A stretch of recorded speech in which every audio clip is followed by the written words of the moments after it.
What up, everybody? Welcome to Jump Street Podcast, episode 103 with Matty, Schrock. Coming in with the energy right now. I'm feeling it. Let's go. Yeah, episode 103. I skated today. I feel good right now. What the fuck? Oh, nice. The pizza man's here. Oh my god. We got all look at us. All right, so you go ahead and check the door. Because I bet that's your landlord. We've been through this before, remember? I know. You want to get the spiel going? Go ahead. Go check out. And as we said before, I'm not wearing any pants, so I got to make this quick. Oh, my gosh. All right. A little too much Jump Street secret information. Austin's not wearing any pants. Well, welcome to the episode. Thank you for joining us. Episode 103 on Jump Street Podcast. If this is your first time joining us, please do all of the things that we like on social media. Follow us, please. Go to Instagram, give us a follow. Go to YouTube, hit the subscribe button, hit the notification bell. Go to Facebook, give us a like, please. If you like what you're hearing, go to iTunes, give us a 5-star rating and a review. We're actually brand new as Austin's back, we're on Amazon Music. Right, Austin? Yeah, I was going to say, if you didn't mention that yet, we're Amazon Music is now open to a podcast. So you could now listen to Jump Street Podcast on Amazon Music. So also, give us a follow on there too. Yeah, so give us a follow on there. All the sharing, all the interactions, they really help. And as always, we have a Patreon. You can be a Patreon for as low as $3 a month. When you become a Patreon, you automatically enlist in a monthly drawing for something free from our online shop that we do every month. We just had our last one on episode 102. So, if you're also a Patreon, you get to see all this exclusive content. We do inside outs. There are trick tips. We do 3 pieces. There are 3 pieces are our trick pieces where we have 3 tricks from one of our guests or pro riders. We have section reviews. We do a bunch of different things, spot checks, and we're adding to it more. So if you become part of our Patreon community, then we will continue to grow and continue to try to offer you the best content that we can do. So thank you very much if you do. And if you're watching us live, please hit the like button and do all that stuff. So thanks. Whoa, you just killed that there, Billy.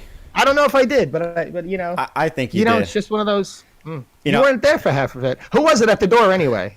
So Amazon delivered a package earlier to the wrong house, and it was my neighbor across the street saying that she got my package. So I already filed a complaint with Amazon, so maybe I'll get 2 of them. But speaking of Amazon, real quick, this episode isn't sponsored by Amazon, but real quick, Alexa, play Jump Street Podcast. Getting 38 hot podcasts from Audible. Oh, that's not it. Alexa, stop. All right, trust us. It's on Amazon Music. Oh my gosh, this is so anticlimactic. We got to speed along to the next thing. Speed along. That was off the cuff right there. So I was just testing out if it worked out. But if you were going to pull a move like that, you should have checked. I was trying to be spontaneous on the air. Okay, I feel that. I can respect that. You respect that? I hope the audience respects it. I think I respect that. I hope you guys respect us too. Cool.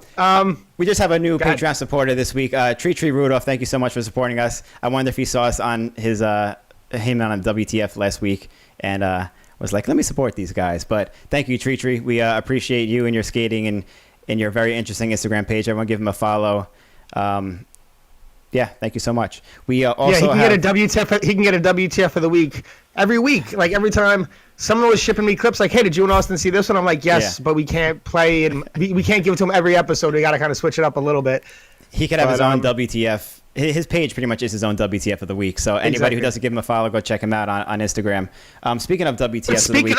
This is a good segue for the WTF of this week. Beautiful. We mess up once in a while. We clean it up here and there. We do have a WTF this week brought to you by Jump Street alumni, Damon Franklin, who posted this the other day from the infamous Venice Beach skate park, a little disaster 450 Royale on a square rail. That's wild. It is very wild. And that's definitely NBD over at Venice Beach, which is hard to do at such a popular spot. Yeah, I never seen anyone do that gap the disaster at all. I'm sure it's been done before, but not 450 Royale status. That's pretty sick. I've seen someone gap to disaster, but it was Damon, and he gapped to Royale. So maybe that's his natural progression right there. Gap to Royale, now gap 450 Royale. Yeah. Poof. He probably gets so hyped on skating in front of all those people at that park. That's like so him. Right up his alley. They probably get hyped too, you know? Oh, I definitely. That's why he fits in so well over there, I'm sure. Yeah. Very sick. Shout out Damon Franklin. Congrats, Damon. Thank you so much. And we'll get into our sponsor for this episode. big shout out to Blank by Rollerblade for sponsoring this episode. They got a lot of stuff going on this year for 2021. Give them a follow on Instagram at Blank Rolling Products, and we'll play you a little ad for you guys real quick.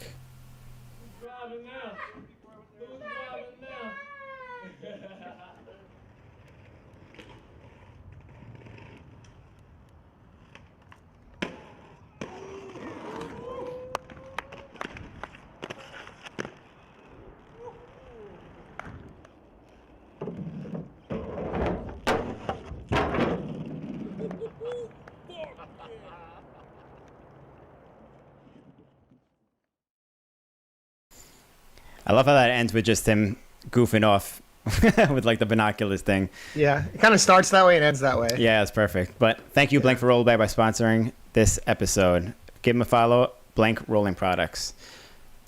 How we doing? And so shout far? out Tony Woodland. Tony looking jacked in that as always. As always, I say it every time I see it, so I have to mention it. I think you have a crush on Tony. I have to point out like the obvious so much. Well, there's people listening too, so they don't know what's going on. They don't know how good Tony looks with the shirt off. Yeah, he looks good. But makes me want to get focused on my own health. Anyway, moving straight along. Do we have anything else going on? Should we go straight to our guest? Yeah, we go straight to our guest at this point. It's that time of the show. I'm freaking pumped. I'm excited. Yeah, I'm excited too. Everyone, please welcome my very special guest for episode 103, Mr. Matty Schrock. What up? There we go. I used to live in a house with this guy. Yes, we were. And a loft. And a loft. Oh, that's right. A few places. That's right. Mm-hmm. You guys lived in a loft.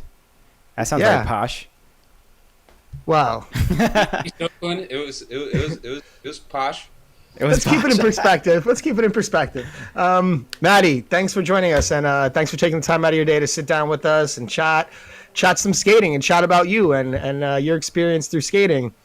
I appreciate letting me come along and ask me to be a part of this. It's an honor, and fucking stoked to chat with y'all as always on the podcast or with off of it, whatever. But definitely stoked to be here. Hell yeah, this is gonna be awesome. A lot of people are hyped to have you on. The comments on like Instagram and stuff when we posted your episode, mad people are hyped. They're going crazy in the comments right now. You don't even know. Sick. So Matty, dude, I've known you for a good amount of time at this point. We've lived together back in 2012. And, I know you have the history of skating before that, and you've been around for quite a while from, like, some of the old legends. I know you were, like, coming up under Charles in, like, Alabama and, strong, rich skating history in the South, Florida, Joey Chase and all the guys. But, I know you're from Pensacola, but is that where it started? Where did it all start for you, and how did you get into skating and discover this whole culture and world? I grew up pretty much in, like, a suburb town of Pensacola, Gulf Breeze, and it started, I guess, like a lot of people, pretty much riding bikes to inline skates to whatever, having ramps on the side of your driveway and playing street hockey. And pretty much my friend's older brother, Travis Roth, him and his friends, pretty much, we were out playing street hockey and they were grinding on their skates on boxes. And pretty much we were blown away. Like, they went inside, we pretty much tried to do it, and then like a month or so after, like, into it, they all quit pretty much rollerblading, got into surfing and skateboarding, and we were pretty much had pretty much everything. And once I saw it, I was pretty much hooked. But it started just pretty much roller hockey, rolling around, jumping off shit. So what was first of all, like that always, I remember when you told me that, like, some of your friends you started with got into, like, because I've heard this talking to you back in the day, that some of your friends got into surfing and stuff. I didn't really know Pensacola was a beach surf town like that. I was thinking the same thing too.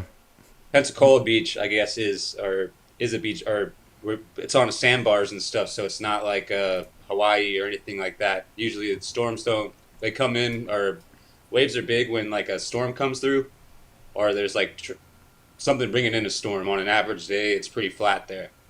So it's not like a big surf scene, but pretty much being on the Gulf of Mexico, fishing, boating, surfing is pretty much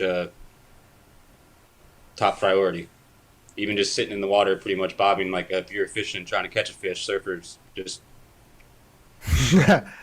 surf fishing. Yeah, that sounds. I mean, that actually sounds pretty pleasant. Like they're like a bobber, like you're like a fishing bobber. Like if you were to fish, yeah, they just love being in the water. So it doesn't matter if there's waves or not. There's longboards, there's a lot of different types of boards. So that's cool. But yeah, I'm gonna guess that.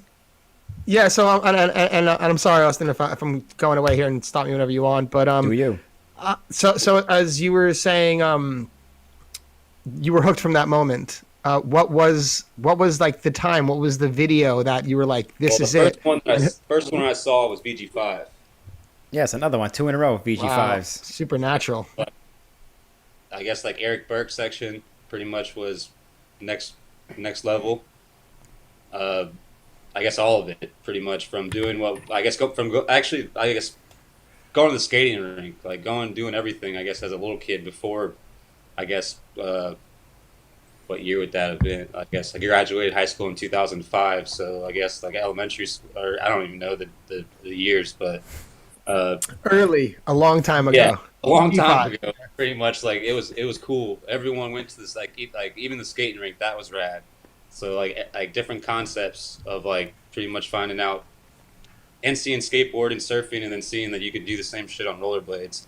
I guess VG5, as stupid as it was, like I guess like Brink was rad. Seeing that as a kid on TV. Yeah, totally. But yeah, seeing that in the culture. I mean, for me too. Like Airborne. I don't know what channel it used to be on all the time. I don't know if it was on like FX or something, but Airborne was on TV pretty regularly. I remember seeing that and being like, this is so cool. So like having something other than the skate videos that tied into the culture definitely get you stoked about it, because it's something you could relate to, like to your mates in school. You're like, oh yeah, the Airborne movie that we all know and share. That's true. That's much easier for like other people, other civilians to relate to, rather than being like, we skate like rollerblade, like the tricks and stuff like that back in the 90s or whatever. You could be like, oh, we skated, Brink Airborne, like, oh yeah, of course, duh. We need another thing like that, another hit to get us off the ground again like that. Brink more of an example because that's the one everyone quotes. But yeah, I guess I don't know. Rollerblading, I guess, just like clicked. As soon as I saw you could do tricks, it was just like that's what I want. From playing like soccer and like baseball as a kid, and like playing on team sports, like finding like that around the same age, of being like in like I guess 5th grade, 5th grade. I was like, fuck, that shit's sick. How old are you now, Matty? 34. Yeah, we're the same age. I guess like. We had the same, because you said you graduated high school in 2005, and I was like, same with me, and we probably started around the same time, because VG5 was my first video also. It's like, I feel like we're on like the same path. I just didn't grow up in a surf town. I mean, there's some heavy hitters that came out of my town, or I guess a family. Yancey's senior and his son Sterling is a professional surfer currently. But there's some rippers out of the Gulf Coast. I mean, is Kelly Slater from the Gulf, or he's from? I know he's from Florida, right? But I want to say he's from the Atlantic side. Okay. But I could be mistaken. I don't think he's from like. I thought he was from the Gulf, but I'm not sure. I don't know. I don't know anything about. Could be, but he's like another freak of nature, because as what he surfs growing up in Florida, where there is no surf like on a regular. Mm-hmm. But you got to travel. You got to get the fuck out of there. Mm-hmm. Yeah. To really, like, I guess, chase the wave. Yeah, right. I mean, like us chasing spots, traveling the goddamn. Same. Yeah. Well, so you're skating. The first time I saw you, well, at least the first time I definitely remember seeing your stuff was like in the Rejects and in the early days, and I believe it was like that rusty rail, and correct me if I'm wrong, but is it Tallahassee, that rail? Just the rusty one that goes down. Grass on the side? The famous Florida one. And I just remember like seeing you like just annihilate that one. The one that like Charles skates in Steel's video, I think. Yeah, it's on both sides. Mellow. Yeah. Wood logs at the end, like, yeah. I don't know. By the water. Lands in like a parking lot. What? No? That's like if you describe the Brooklyn bank stuff. Anyway, I saw you like 360. Oh, Bayview's from Pensacola. That's where I grew up. Oh, okay, Pensacola. Yeah, because you said Tallahassee, but no, that's in Pensacola. Okay, that's your. So that's it. That's okay. on like a bayou, like in. Dre Powell skated it in closer. Yeah, that's right. That's right. Mark Sin threw goldfish on the grass hill, and they came in and ate it. That's right. Created an epic moment. Pretty epic moment. One of the most stylish top mistrials with seagulls. Seagulls. Yes. That's right. That is right. That was one of the most pinnacle moments in Pensacola history. Yep. Rollerblading. It was Bo Coddington captured a very, very good moment. When you said he threw goldfish on the floor, the grass hill. Yeah, I didn't think you meant the food. I was trying to like figure out, I was like, what? He threw goldfish on the floor? Sorry, snap. No, I just like laughed along because I was just like, I don't know what's happening, so I just kind of like laughed along with it. But cool. So yeah, that I was curious about that time. Sorry. Rob Thompson, a bunch of people have murdered. Everyone's murdered that rail, and like I guess in a certain era and blading. Yeah, I kind of. Oh, area. I know because I know you, and I think it would be cool for you to share this. When you told me you started first going to skate with like the bigger guys, like the older guys, and like the ones who were like more established, like pros or well known at the time, like going up to Alabama to skate with Dunkle and the Rejects guys. What was that experience like? Because just you telling me some stories about it, that it was intimidating experience at first. Oh yeah, I guess from skating with Blake Taylor and the guy who runs Powwow and Trace Taylor. He pretty much was skated with or his cousin lived in Birmingham, great Gabe Rosser, but he skated with Charles and all them from going up to Birmingham, I guess in high school, and they would come down and skate Pensacola with Blake Taylor and Dennis Illingworth that lived in Pensacola that were a few years older than I was, with a bunch of other older skaters, not too many younger rollerbladers, few. Where I grew up, pretty much skated there, but I would go to Birmingham with Trace and Blake and all them, make weekend trips and going skating with Charles, Rob, Matt Nicholas, Mark Sin, pretty much Trace, Brandon Frost, all people I pretty much grew up watching and pretty much going skating at first, like just I guess I skated the street, but not like on like a serious level yet. And it was fucked. It was crazy. They pretty much like went spot to spot, no sessioning, no nothing. It was like get out of the van. It fucking like if you saw a trick 5 minutes, you picture and fucking trick was done.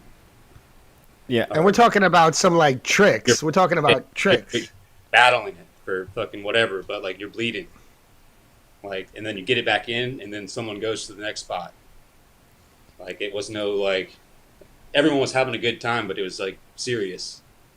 Those videos were all serious, like, when in the beginning days you film, like, Rejects and all that stuff? Yeah, it was, I guess my first, like, time going to Birmingham was right after issue 1 was done, and it was seeing pretty much Alex Broskow's section in issue 2 being edited. And pretty much walked into Sean Engler's apartment at UAB in Birmingham. I guess I wasn't driving, so I was probably 15, maybe 16, but I don't even know what year it was, but yeah, I was like, what the fuck? And with everything else, like all the other sections, but I remember seeing that, just like leaving the apartment, and I was just like, it's what? funny. This is retarded. I didn't even know shit could even happen that way. It's funny how like small you could feel sometimes. Like, I had the same feeling too with like a bunch of things back in the day with like, I always say how Chris Haffey did the 540 con grind, the IMYTA Atlanta, and I was like, oh, I'll never be pro if that's like the level of skating shit's at now. But looking back on it, that was so motivating. And oh yeah, that's exactly what you're saying. I was talking with John Jenkins earlier, and he was saying that you told him how like ruthless skating with Charles was, and how he said something along the lines of like, if you don't get any clips, you can't come skate with us, or something like that. Yeah, pretty much Trace. One of like the second trips, or I went up there. I guess stayed at Charles's and pretty much skated with them. I didn't really do anything, and pretty much on the way back, he was just like, "Dude, you gotta like do something, like on the way or like next time you're there, because it's just pretty much like waste of space." Like a nice like gentle way, somewhat of saying it. And then I may have been like before we left, but like pretty much like he never like I guess like would like film and stuff at first, but I remember like trying something I guess or like a trick in like issue 3 era, but like did something where he filmed it and pretty much I guess like got like approval, because besides that I was just like getting stoned and like getting drunk and just watching and being admired, like watching people that I was idolized skate. And yeah, they were like, nah. Well, what was your first trick then? Or your first clip? Do you remember? With them, I guess it was like a Royale to acid and like a 360 soul on like a high rail in issue 3. That's right, that 3 soul. I remember that. Mm-hmm. Had like No. old school remedies. Yeah, the original remedies, like the OG ones. Yeah. That's right. That's right. You had the OG remedies. So say I'm like short hair, right? Mm. I can't picture you with short I hair. had glasses, but I didn't switch to contacts yet.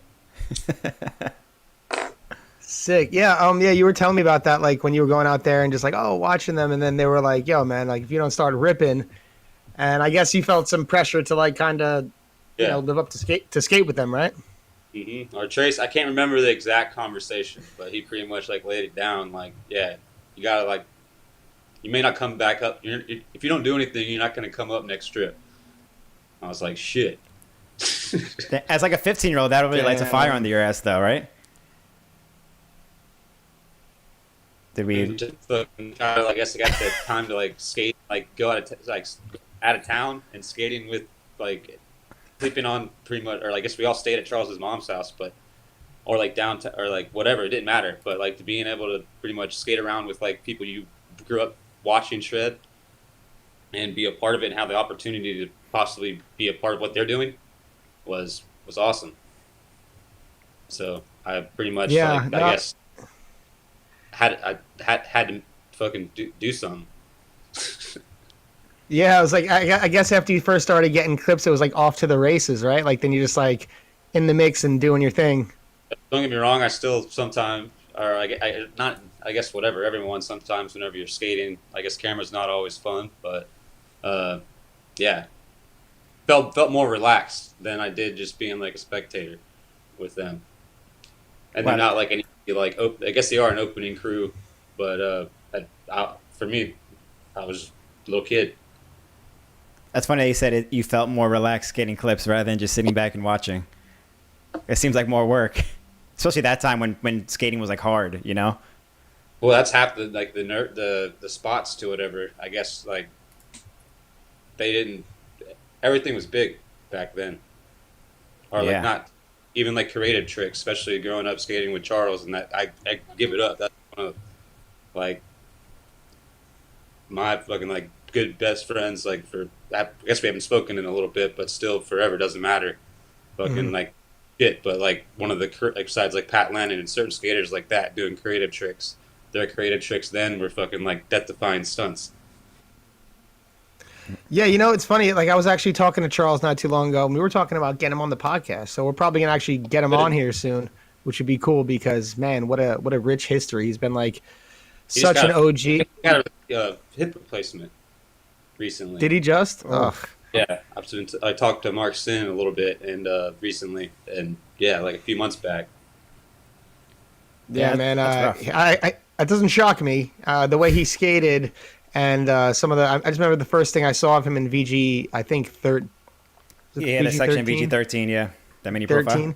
Yo, that was just the most hesh thing I'd ever seen in skating up until that point. So yeah, I can imagine skating with that crew. They're going to, you know, there's Rob Thompson, you know, there's Mark Sin jumping off of things like 20 feet tall. Rob really is crazy, as crazy as Charles.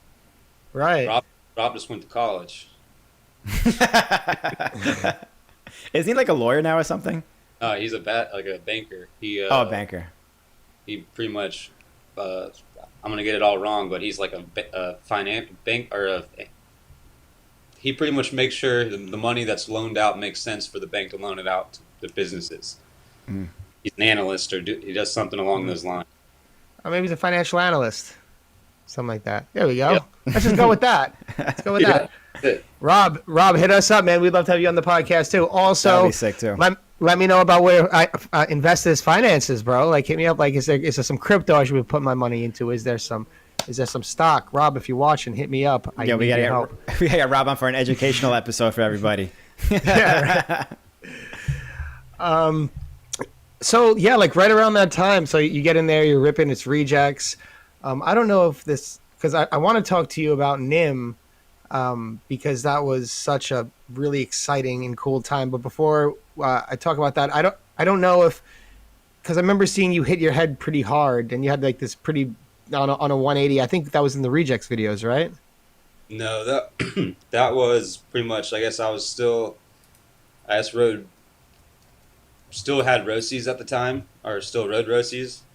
That was I guess before I even got a pair of NIM skates. But yeah, I pretty much jumped to gap skating in Birmingham with Buckaloo and James Berry and a few other, Cole Bunn and a few other people, where pretty much jumped. Like I got rolled over a sewage drain, but lost control and pretty much jumped and flailed back and hit the back of my head, and my brain pretty much bounced forward and cracked the front of my skull and had 2 blood clots on each side of it. And I guess like at first I didn't get knocked out or anything. Like 45 minutes down, I guess an hour, 45 minutes from hitting it, I pretty much had like a upside down, like pretty much like a bowl, kind of like a swollenness, but like a tomahawk from where like I hit. And oh then, my like, God. 2.5 days. I went to the hospital pretty much like, don't remember 2.5 days, but was there for pretty much 9, close, or like 9.5, 10 days.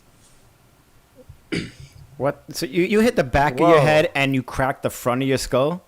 Yeah, my brain pretty much like bounced forward, or the pressure. Whoa. How you alive right now? That's insane.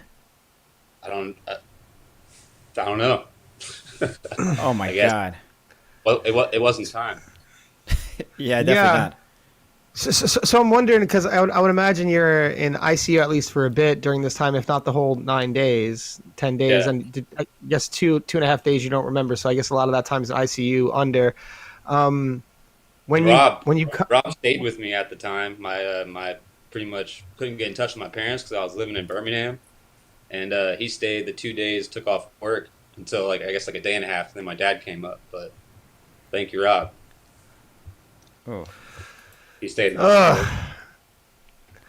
Hey, I just real quick, because I feel like we're getting some followers, and we haven't addressed this enough, but so often we don't say like how serious what it is that we do and what could happen. So if you want to skate, just beware of that responsibility.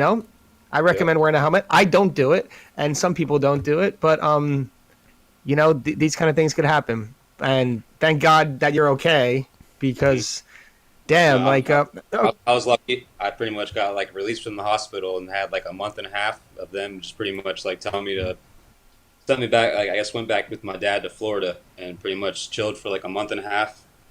Went back up to get MRIs to check to see how the clots were, if they needed to get drained, or like how the fracture and everything was, and got the MRI results back, and the doctor was like, yeah, your fracture is pretty much like barely even like almost there, and your clots are pretty much like gone.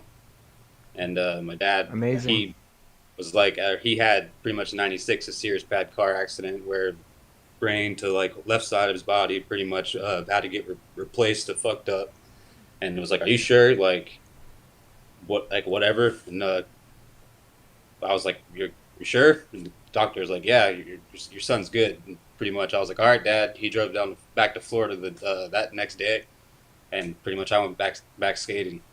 But yeah, I was gonna ask that. I was gonna say, like, because I've had I've had a serious brain injury, and I've had some other injuries. But when you have something that's scary, like that seems so intense and life threatening. And thank goodness, thank the force, thank God that you were able to recover fully from everything. Because my interactions and meeting you were like all after this that experience that you had. So were you like highly motivated to skate again? Were you doubtful? What was that? Was it not even a question? What was the? Yeah, I got so many questions about this too. Same thing. Yeah. I just wanted to skate pretty much. I guess like Buckaloo was there with me. Like Buckaloo very well. I guess at the time I lived in Birmingham for like a year after that. I guess before I moved back to Florida to go back to school, but went back to Florida. But yeah, I guess I was cautious, but I still pretty much just wanted to skate. I just tried not to jump gaps, I guess. Those are the things that I've only, like, a lot of my bad injuries have come from gaps. For some reason, I still try to jump them at times.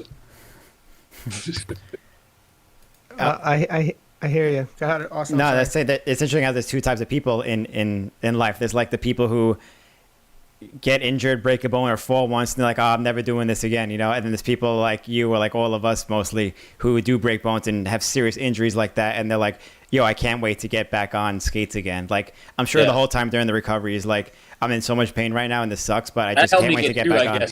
That helped me, I guess. A lot of like skating has helped me get through injuries. I guess like having my brain, I guess like off the injury, or like thinking like as soon as the injury is better, I can get like skate again. So, like, I guess doing physical therapy or doing whatever, I've had, like, a list of different fucking injuries, but is thinking about skating or thinking about, like other things or, like, distractions, I guess, from the injury.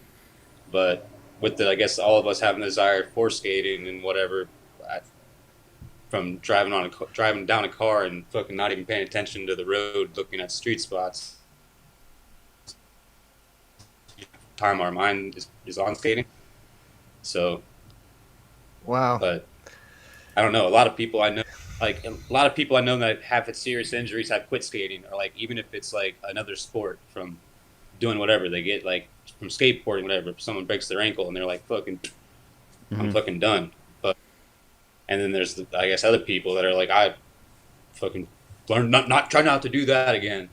Yeah. To make the thing happen, even though sometimes it happens again. But it's part of it's part of the game. It's what we do. It's like if you can't skate without running the risk of getting hurt, it's going to happen. It happens to everybody eventually. So you kind of have to like be mentally prepared for that the entire time. Definitely. And that's interesting. And when it finds you, when you find skating and you really get in there deep, it's like, it's really not a choice. It's just kind of like who you are. So I feel like that it happens in multiple different subcultures, and definitely in this one as well. Mm-hmm. Just more extreme, I guess, in our case. Right, exactly. Well, the risk for reward is a little like shitty in our case, but the reward is equally as high for like just the accomplishment of doing what we're doing. So it really doesn't matter. Sure. But in some sports, it's like you get a little more taken care of. Health, yeah, you could say that. Health-wise, you could say that. Yeah, I'm being very like chill. Yeah, that just shows how much we love what we do, though. That we're willing to stick through this for literally decades of going through this shit, because we're all still getting hurt. I just broke a couple ribs a couple months ago. Like, everyone's still getting hurt, and we're still here doing this. And I was gonna ask you how you get through these types of injuries, because I know you had a lot of serious ones. That one being like insanely serious, but like how you get through it. And I never thought about it, that thinking about skating makes you want to push through the injury even more. That's the answer. That's the answer right there. That helps with it too.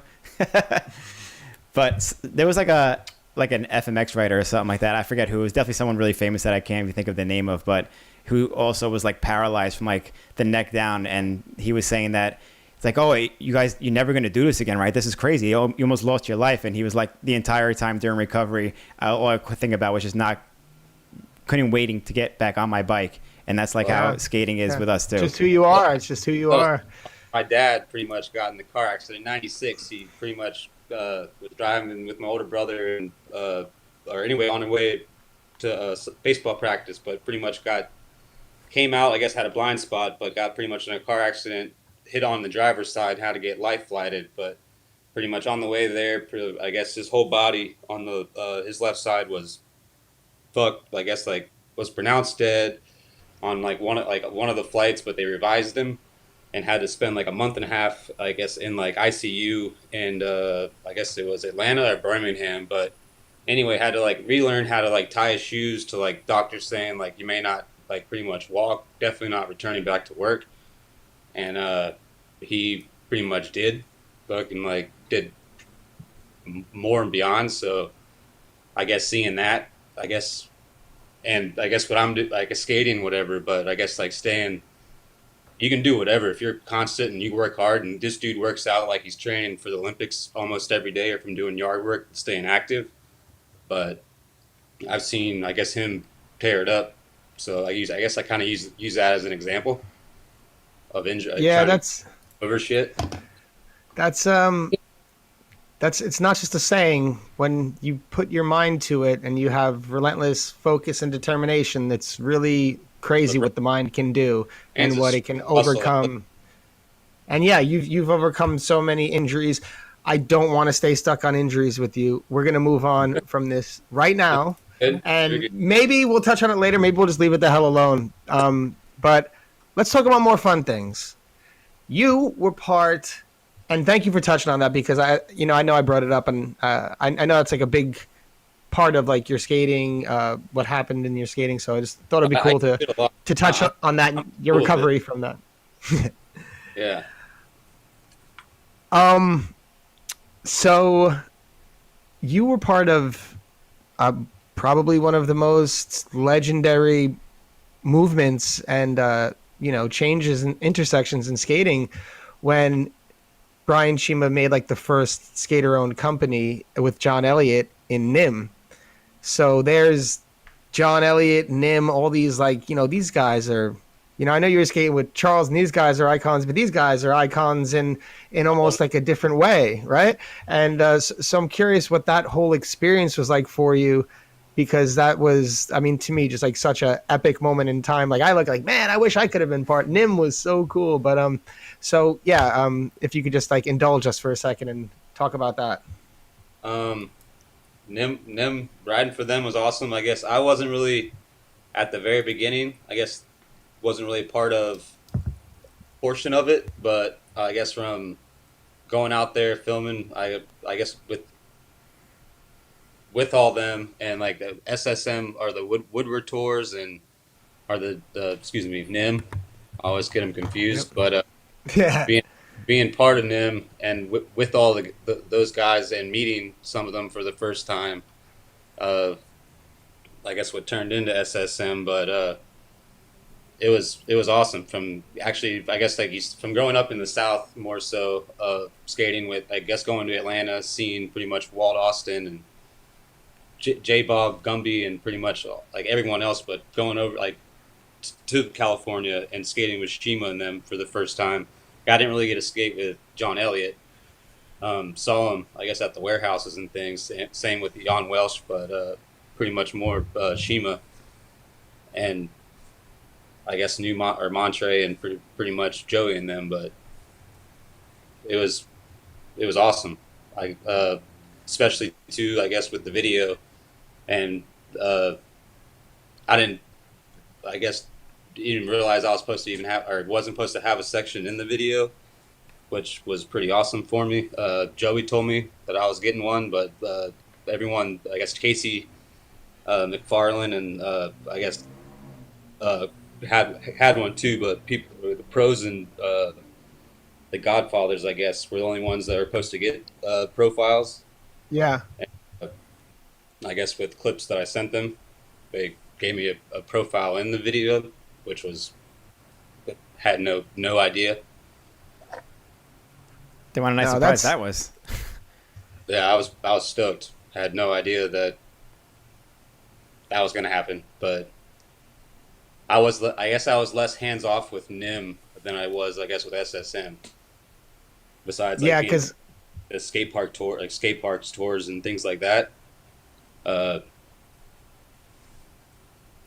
Yeah. Yeah, because I guess you're like newer to SSM, and maybe interacting with John. I don't know. I always looked at John and Brian like such big personalities, especially back then. So it was like a little bit intimidating at times. It was epic.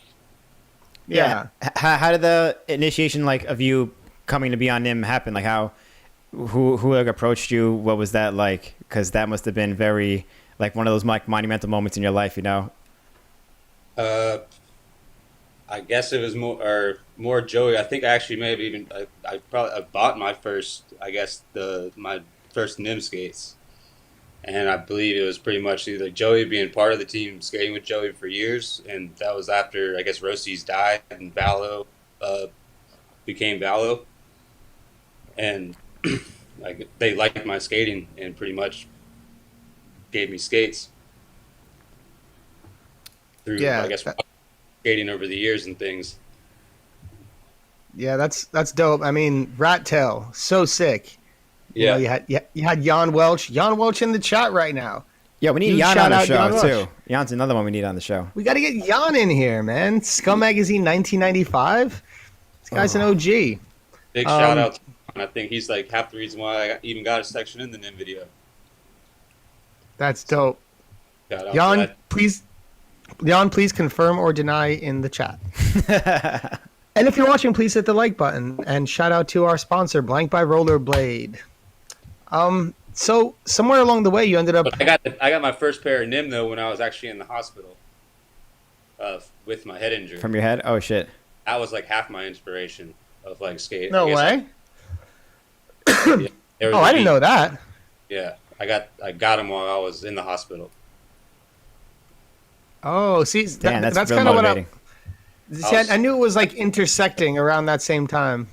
Yeah, for the edit that I made for Casualty, I guess like after the fall, I guess, or like of hitting my head, I have like I guess the skates that are fresh, like skating in Montgomery, but yeah. I got him while I was in. Like I don't know if Charles brought him because I was living at his house at the time. He may have brought him to the hospital. Him and Jen, or like his. A lot of people would come up to the hospital when I was there, but I did get the NIMS when I was there. Did he like bring him to like show them to you, like to hype you up, or like that's weird that he would bring skates to the hospital to show you? It was like motivation, inspiration. Well, yeah, Charles had his injuries as well, so I don't know. He was just like, "You got a package. Here's your shit. Keep it here." All right. Charles, the delivery man in the hospital. Yeah, I probably did bring him for like a little stoked, like, "All right, dude." Dude, Charles is notoriously tough, especially you seen that fall in VG12. 13. You know, then 13.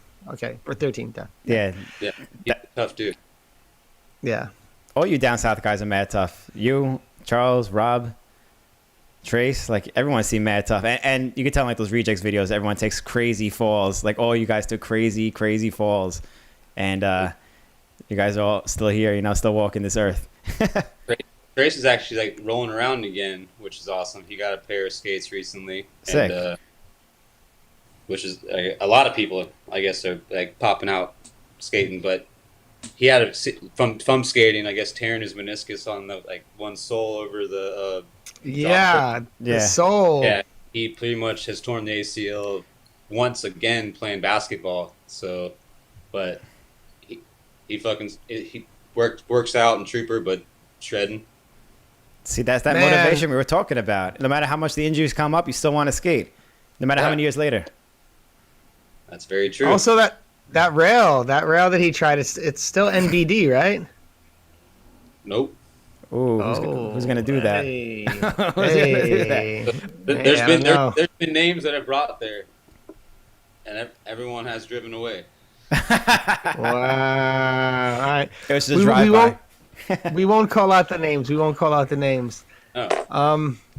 Jan confirmed, by the way, in the chat, by the way. Jan confirmed about your section in the NIM video. We asked him to confirm or deny. Oh, nice. Yeah, Jan is the man.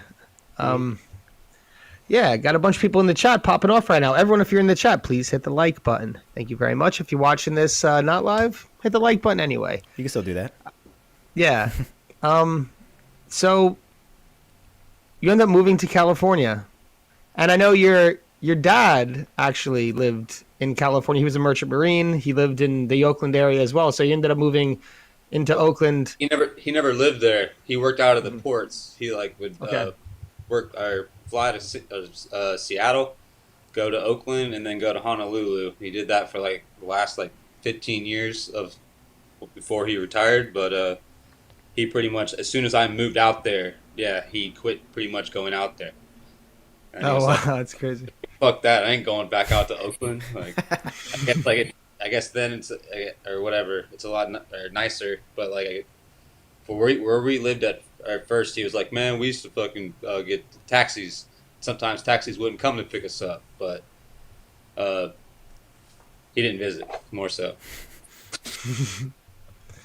So what I was with you, or we met there, more properly.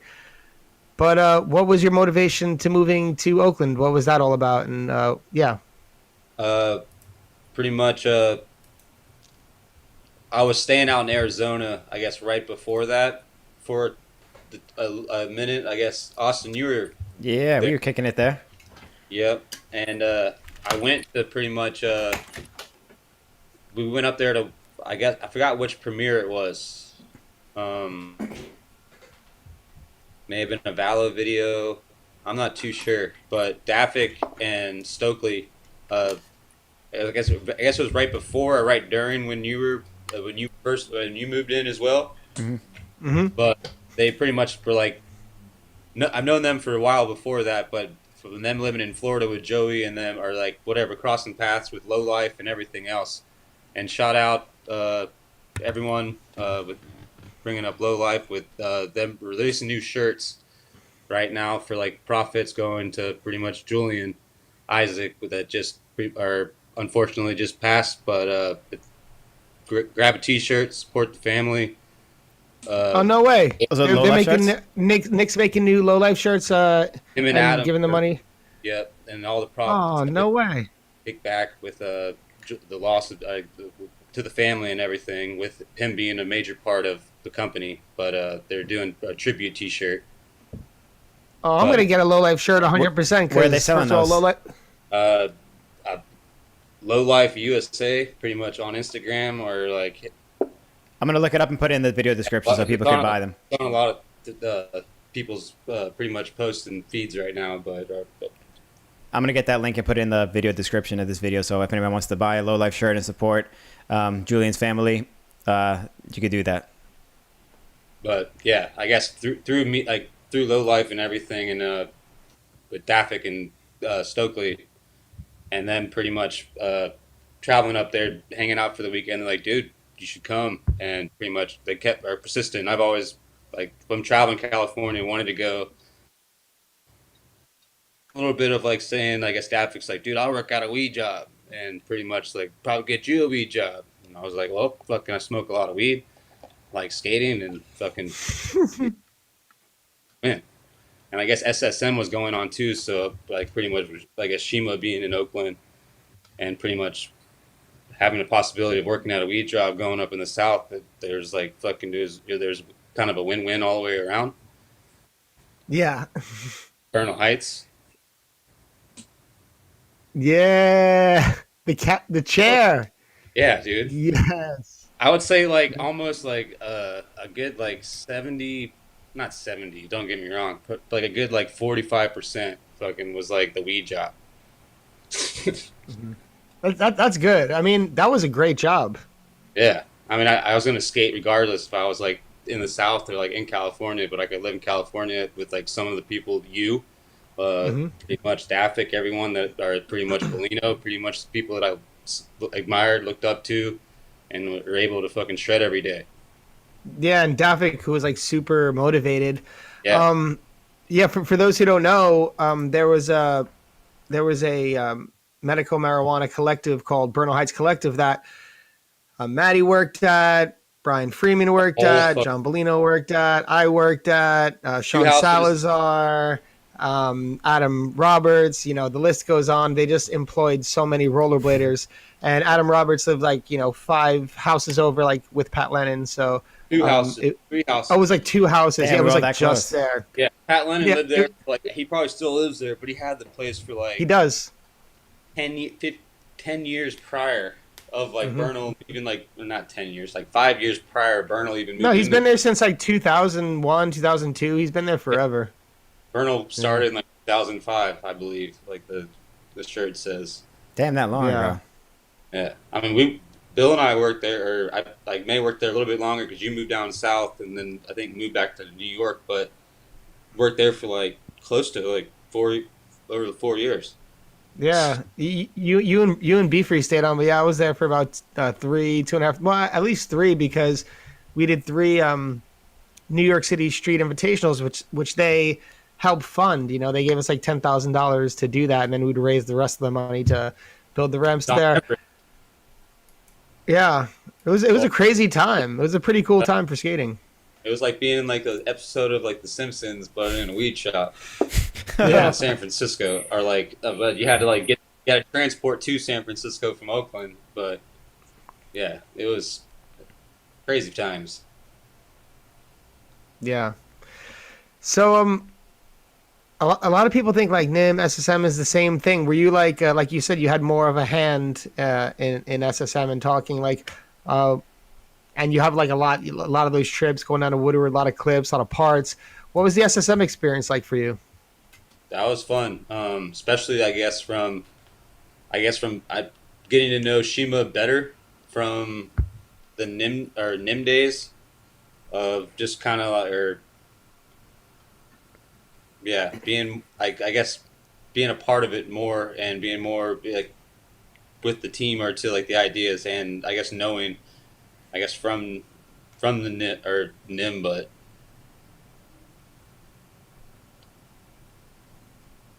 I don't know. I don't really know. I guess it's still. Yeah, that's kind of a weird question. I'm sorry, that's not a great question. Still skating, but I guess like being Yeah. more, I guess, involved in it. I guess, and from growing up in the South, I guess Joey and like a lot of people or everyone knows, I guess Montre too as well. Without or like traveling or like being like in hot areas or like really cool areas, don't really or take it for granted. Of Yeah. like the possible or like the filming to where I grew up, pretty much like really, I guess like one dude, Brian Schroeder, I guess throughout it all, even if he didn't skate, he went out and filmed. But having like a strong skate scene too, but that's with like Shredwise and all that. Yeah. And actually, I'm sorry. I thought of a question that I meant to ask you because you were talking about going from Florida over. Were you? But I guess Shredwise are pretty much made SSM as well. So I guess us pretty much just doing our shit and like us fucking living pretty much was a lot of I guess SM. Yeah. Totally. On a lot of it.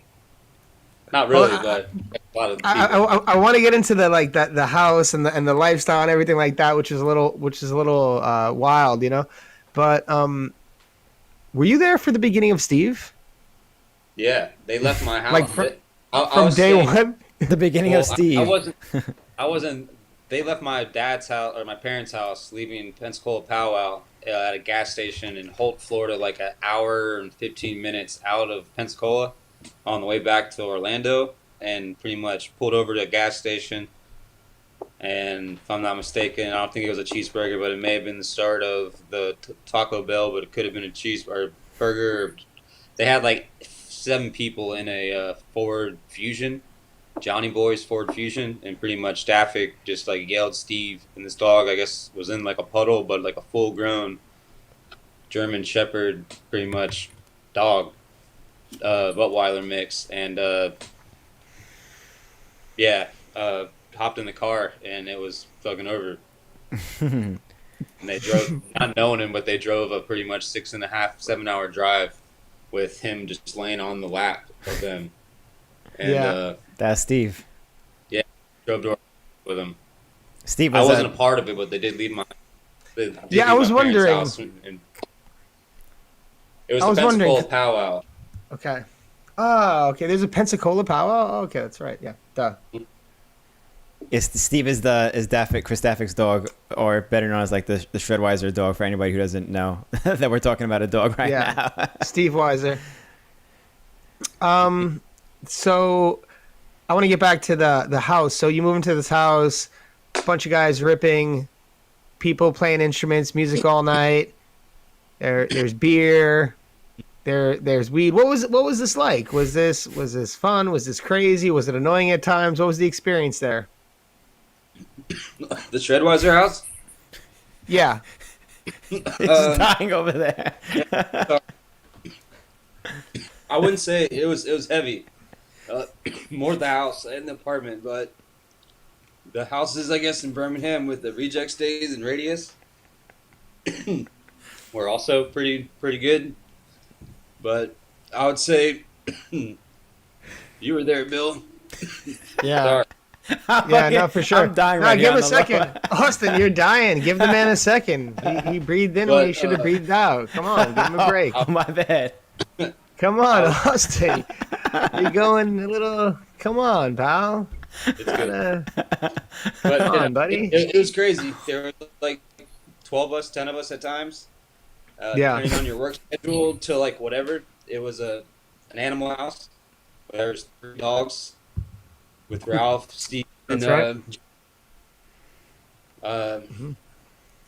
yeah, new visitors and new faces every day, which was awesome about the house. But it pretty much depending on your schedule and people's days and people's moods. But it was awesome. I look back and I'm like, damn it, I don't really want to go back to those times, but I really do miss them because it was just a time of just fuck it and have fun. I was gonna ask if you would go back to a time like that again, but because it's different now. With more space, more rooms, more like if you had property and like certain ways of doing it. Yes, a little more like adult Property. but same concept. More adult. We were pretty much like, don't get me wrong, like I'd still be down, I guess, to like pretty much to have like I guess the dream is to own property and to create something like that, an atmosphere where you have spots or places to stay and do whatever. But I guess with like real world jobs and like growing up and not being able to not work at a weed shop, yeah. We can still do it, dude. I believe we can still do it. I'm hanging in, and I'm believing. Yeah, man, that house was, it was so much fun. There was skating all the time. There was always someone to have a beer with if you wanted to. There was always someone to jam with. Yeah. Barbecued all the time. We've been into there were some rough moments there. So a couple of those scraps out in the streets, some wild stuff. But that was a heck of a time, man. That was some time. That was awesome. But yeah, that was really cool. But so it got to the point where and I don't mean to go dark, but I'm just like, I'm curious about like the next stage of your life, because like I look on where we were then and then where you've landed and the transition to that. So like somewhere along the way you're working at Bernal, the shop starts kind of losing money and falling apart in a way, right? Yeah. And that job seems to be less viable. And I think you found yourself at a crossroads, and you made a pretty good decision for yourself. So what was that about? I guess, yeah, I did when I was out there working. Pretty much I was like a full-time, pretty much like employee there. And towards the end, things got paying taxes, like shit just got fucking sour from, I guess, like the owner to all different types of shit. And Be Free and I and a couple other people, like, were part of, like, not like trying to get too deep, whatever, but we're like doing shit that we like really wasn't for, like, I guess, like legal for like the illegal spot. It was illegal for the most part, and I was just over it. I was like, fuck this shit. Like, I didn't do this shit growing up. I guess a lot of things in my brain, and I was like, all right. And then like I quit working there, and like before like things got worse, I guess before like the store ended, and I was like, all right, do I want to stay out here and pretty much like get a different job in like a different store, or like pretty much like move back home or whatever, go back to school. And I decided to move back to first I moved back to Birmingham, but eventually moved back to Florida and went to carpentry school. And when I did that, I guess, or Kevin Roberts, the situation that I'm, or not Kevin Roberts, sorry, Kevin Dowling, my bad. Kevin Dowling pretty much and Trace Taylor were in the film industry in locations, but like on shows pretty much in construction, they needed prop makers. And with me, I guess in carpentry school or moved back to Florida, they hit me up and be like, once you finish, you need to move up here and work in the film industry.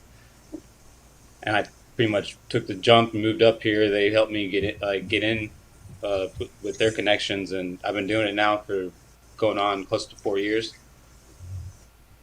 That's a pull right there. Awesome. I give it all up to Kevin Dowling and pretty much Trace Taylor. I work a shit ton and whatnot, but like get the same like almost fulfillment, somewhat of like I guess from skating. I guess like creating something, being part of a project, and like creating something from scratch to whatever, and you're just building. You're building people's like I guess even like the real world or film shit, just people's imaginations. But it's fun as shit. Yo, that's sick. What type of shit have you worked on?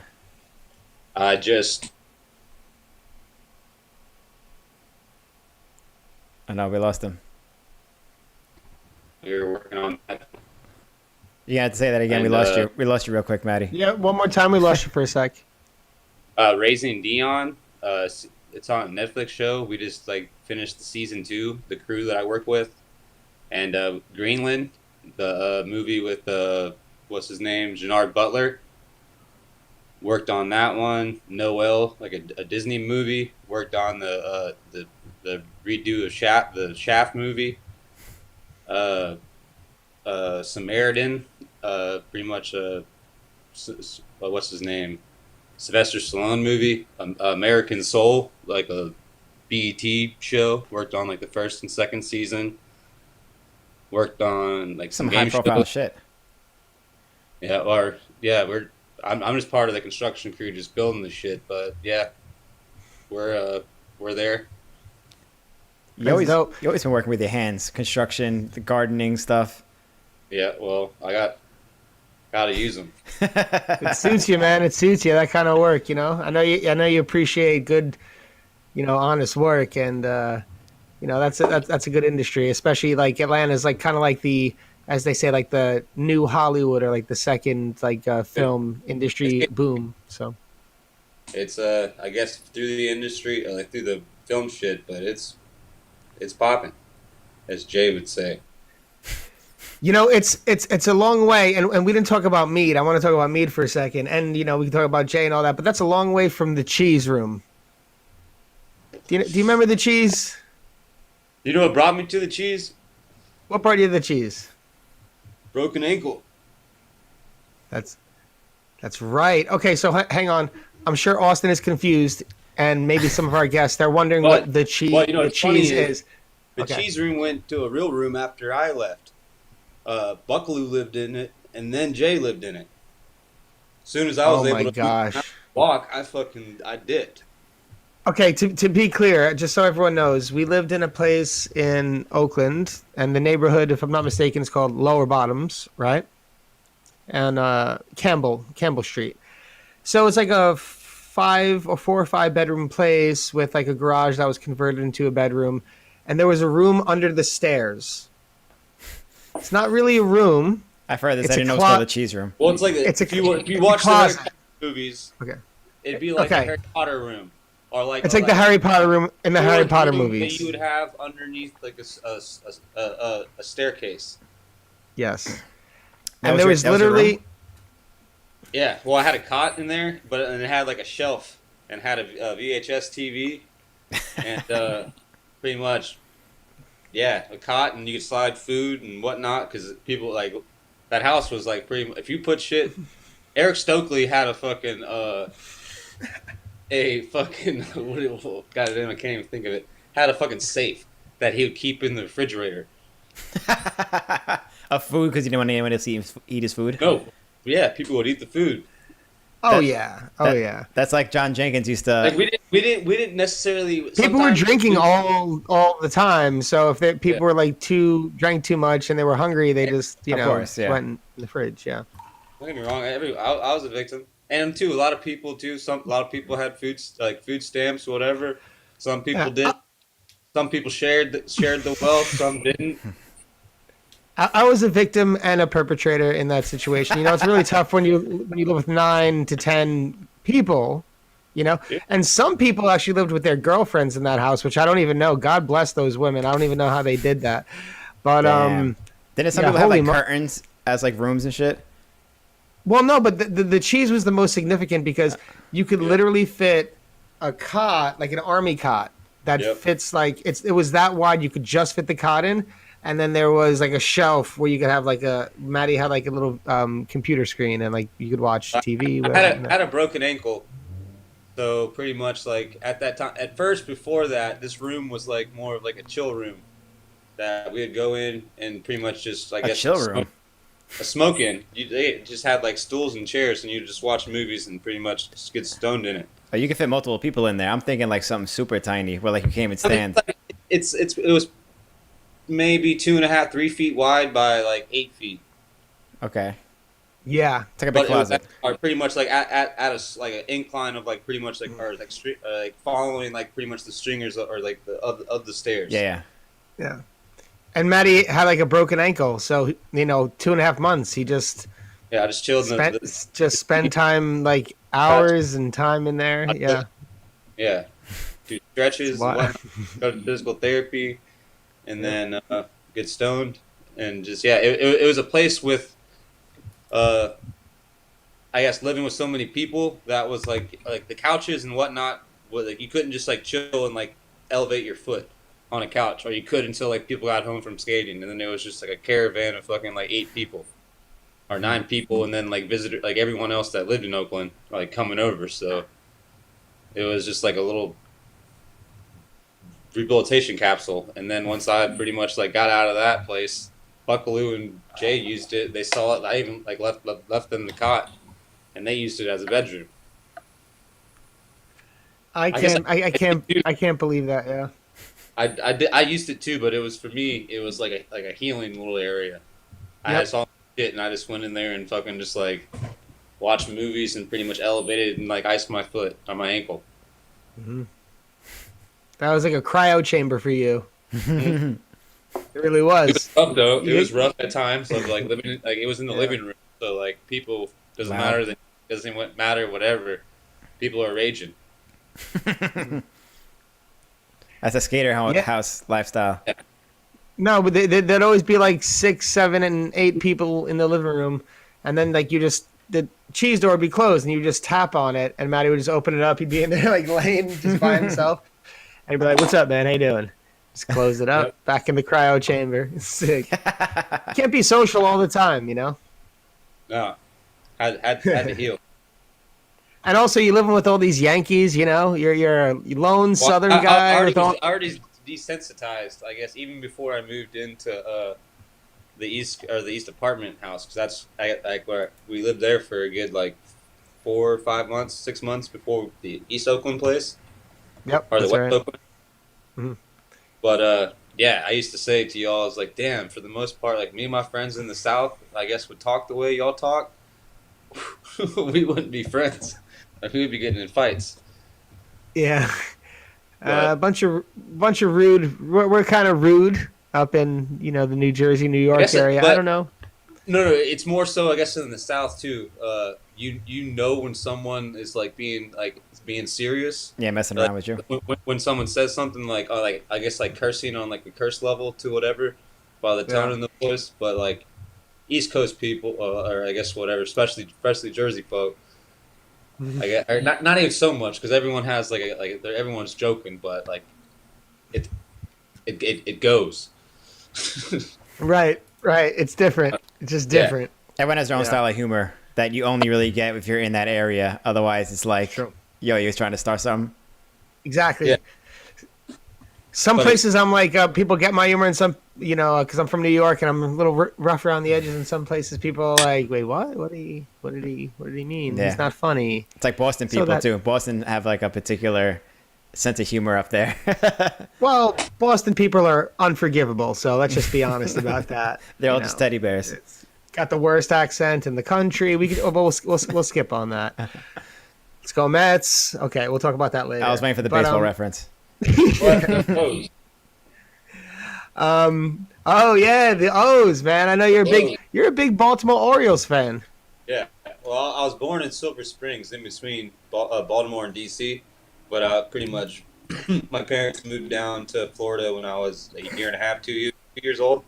But traveled to Baltimore, Gettysburg, where my grandfathers lived for past like 25 or 30, or not that long, like a long time. But yeah, Baltimore has been a big part of this. Orioles part of the fam. Wow, You gotta you represent. said you're folks from Gettysburg. Your grandparents? My grandfather lives there. Wow. He lived there for a long. My aunt and uncle lived there as well. That's where we used to spend our family vacations. When growing up on the beach, my dad used to bring me and my siblings to Gettysburg. Wow. We would go Now, to Hershey Park. We would go to skate Hershey Park. My Wow. older brother and my younger brother used to rollerblade as well. So like whenever we would go, my dad would bring us to different skate parks, like the Spicy and Maryland, Oh, Baltimore. spicy. Yeah. And we went there when I was a little kid, and pretty much like Mount Airy, like a few parks in Maryland, different places. But I guess that was good having, I guess, growing up having siblings that skated too, for a little bit that they did. I didn't know you had brothers that skated too. Your older and younger brother skated?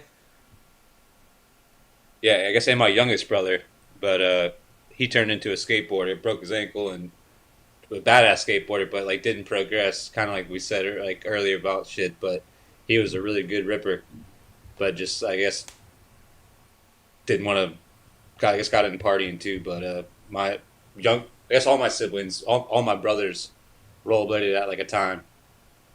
My older brother was like good. That one down rail, Bayview at the Bayou, he would sweat stance it, pretty much like Oh, nice. fuck it up before I could even do anything on it. Damn. He was definitely better than I was. So Dude. what happened with the other Schrocks then? How come? Like why did they fall out? Why did you continue? How did that happen? They played sports, I guess, continued playing sports, and or like soccer, big into soccer. So Other they just- hobbies? Yeah. And you had Rollerblade. no other hobbies? Well, I just continued rollerblade. Yeah, I guess they fell out. It wasn't that cool anymore. All their friends quit. Yeah, it wasn't cool. That might have been a big thing too. It went in waves. I guess even like in the early 2000s or the late 90s, early 2000s. I was gonna ask if it was I- late '90s that they stopped skating. Yeah, I would say early 2000s or late 90s. I guess going into I guess middle school. I guess when they stopped going into high school. So yeah, I guess. Yeah, it's crazy. Like it's skating was cool, and then I guess like culturally it became uncool. But I think a lot of the people who stuck with it were just like, nah, that's cool. Like contrarian personalities. Yeah. They're just like, no, don't care what you say. This is cool. I kept in. it was cool. Yeah. I guess all of us did. So that are here, either like listening and us two talking.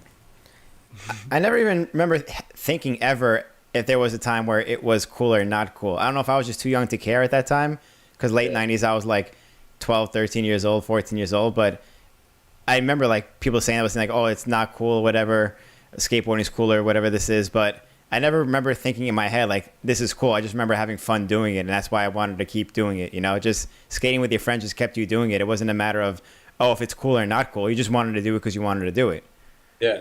Well, and from how people played sport, or I guess it was a way of release as well.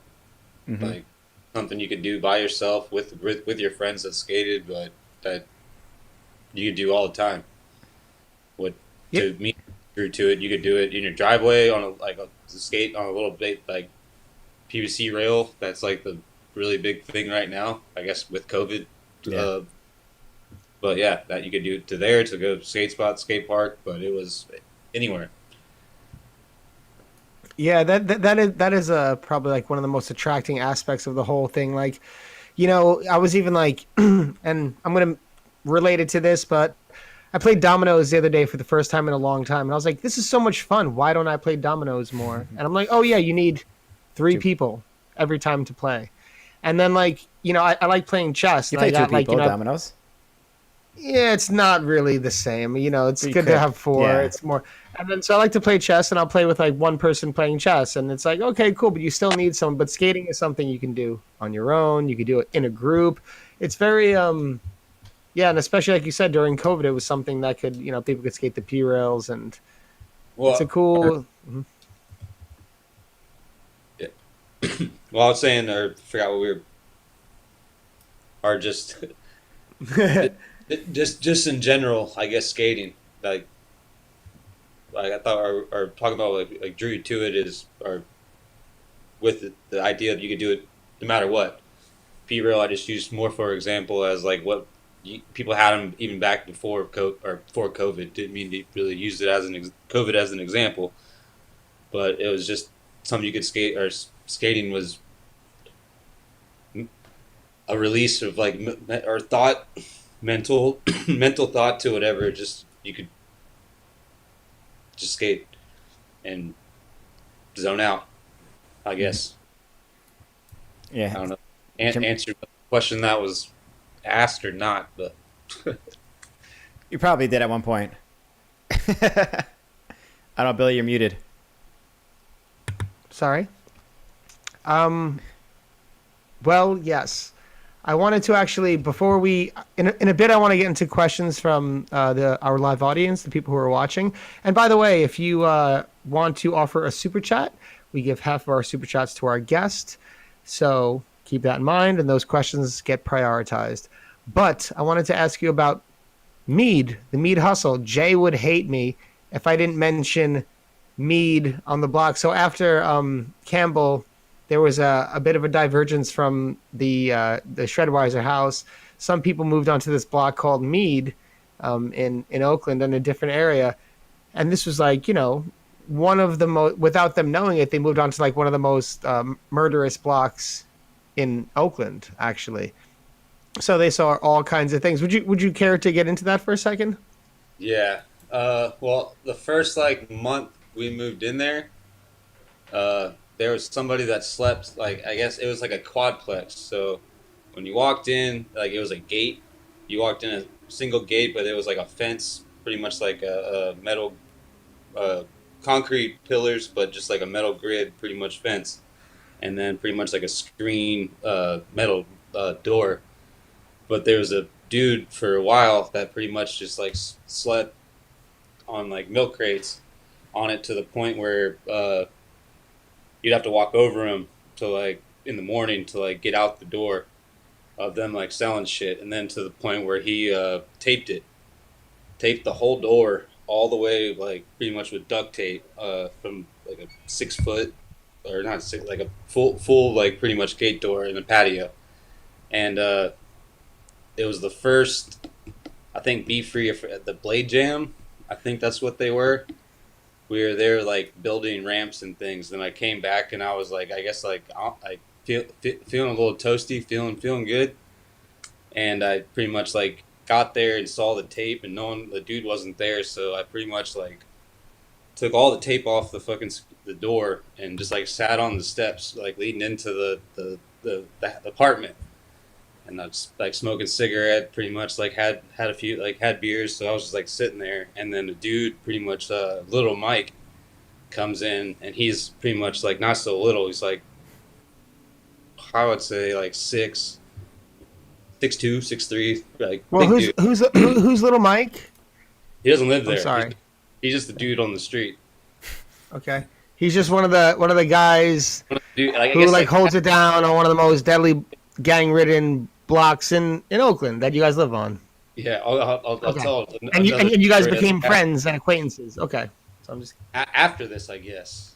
But, like, I'm sitting there like on the step, like on my steps, and just like sitting there with a ball of duct tape and shit, and I'm like, dude, like the dude you had here, I guess, like staying here, I guess, doesn't have no respect, and like pretty much like sleeps in front of our like gate, and like I'm like just talking out of my ass or whatever, like I'm not standing for this shit. Like I guess I get it. Like if you want to like give respect, like you gotta like give respect. And the dude had no respect, whatever. And like as he's listening to me, kind of like saying this shit, he like goes over to a barbecue grill that is off the side that none of us even went to. Mike or Moose at the time, Jay. Jay may not have been living there. It may have been just DK or like Kyle. But he's like goes to the grill and pulls out pretty much like a gun, and like puts it like Whoa. I'm not sure exactly what it was, like shotgun to like a big gun. Yeah, and just like Shotgun. Like I'm not too sure, but it was like a foot and a half, like fucking gun, and like puts it in, put it like in his fucking like pants, whatever, and just looks at me as like I'm just fucking like rambling, like yeah, you gotta fucking give respect to get respect. Like we just moved in, and he's just like, you cool, and I was like, huh? And he just walked out the gate, and I fucking like turned around, ran up the steps. I think Moose and like Jay or whoever was at the house, and I was like, ugh, freaking out. And then like I see the dude pretty much like 5 later, didn't see him after that, and he like calls me out in the street by name. He's like, "How you doing?" And I was like, "Well, Mike, doing good. How about you?" But yeah, that was our first like few weeks. Like first like month on Meat Ave. Jeez. They taped up our front door or like our entrance. They only left like where the deadbolt would be. There was no fucking deadbolt, so you could only like unlock it by the bottom lock set, but like not the no deadbolt. Yes, so yeah, your first weeks there, you get into it with this gangster. Well, you tell him he's got to give respect to get it. Well, I was telling him about his and then he goes gets a big old gun. Yeah, we didn't realize. I think at the moment, I guess like where we moved in, or how cheap it was. I guess but yeah, and then I guess maybe a little bit deeper in, like a couple of months into it, but like there's a laundromat that was at the end of our street that we would use and pretty much talk to just sitting there with wasting time talking to people, like how's your day, and people would be like pretty good, like where you live, like what you doing here, like I live right here on Meat Avenue right there, and they're like, damn, I haven't been down that street until I lost my habit. Like you carry, I'm like no. They're like, you got a fucking knife, you got like stick, you got something. I'm like, I hand out joints and cigarettes like in dollar bills, like nah. But yeah, it was pay the tax. Yeah, I fucking get to the streets, but I become the cool street tax. Yeah. How long did you last over there? I think we were there for, I want to say they stayed, or Yvonne actually fucking moved into my room when I left. Yep, he was there for I think like 4 or 5. I can't like actually say how long, but I think it was like 2 to 3 years. Me lasted. Moose could be legit like the final telltale, but that's a long time living in a place like that. Y'all were already know. Yeah, did y'all have Long Beach already when he moved down here, or to Long Beach, Bill? No, we were in LA. Downtown LA, like the arts district, and Mikey and Jay came from there. Yeah. Yep. Crazy. Yeah. Wow. What a story. The mead hustle.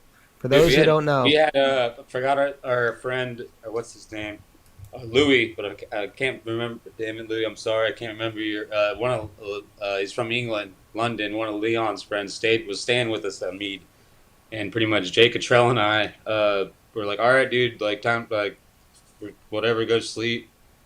We all go to our rooms. He's sleeping in the living room, and pretty much he do get shot right outside our window down at the bottom. But I guess in England, shit's gnar. Don't get me wrong, but like, I guess on that level, and he was there too, and a house got raided next to the laundromat.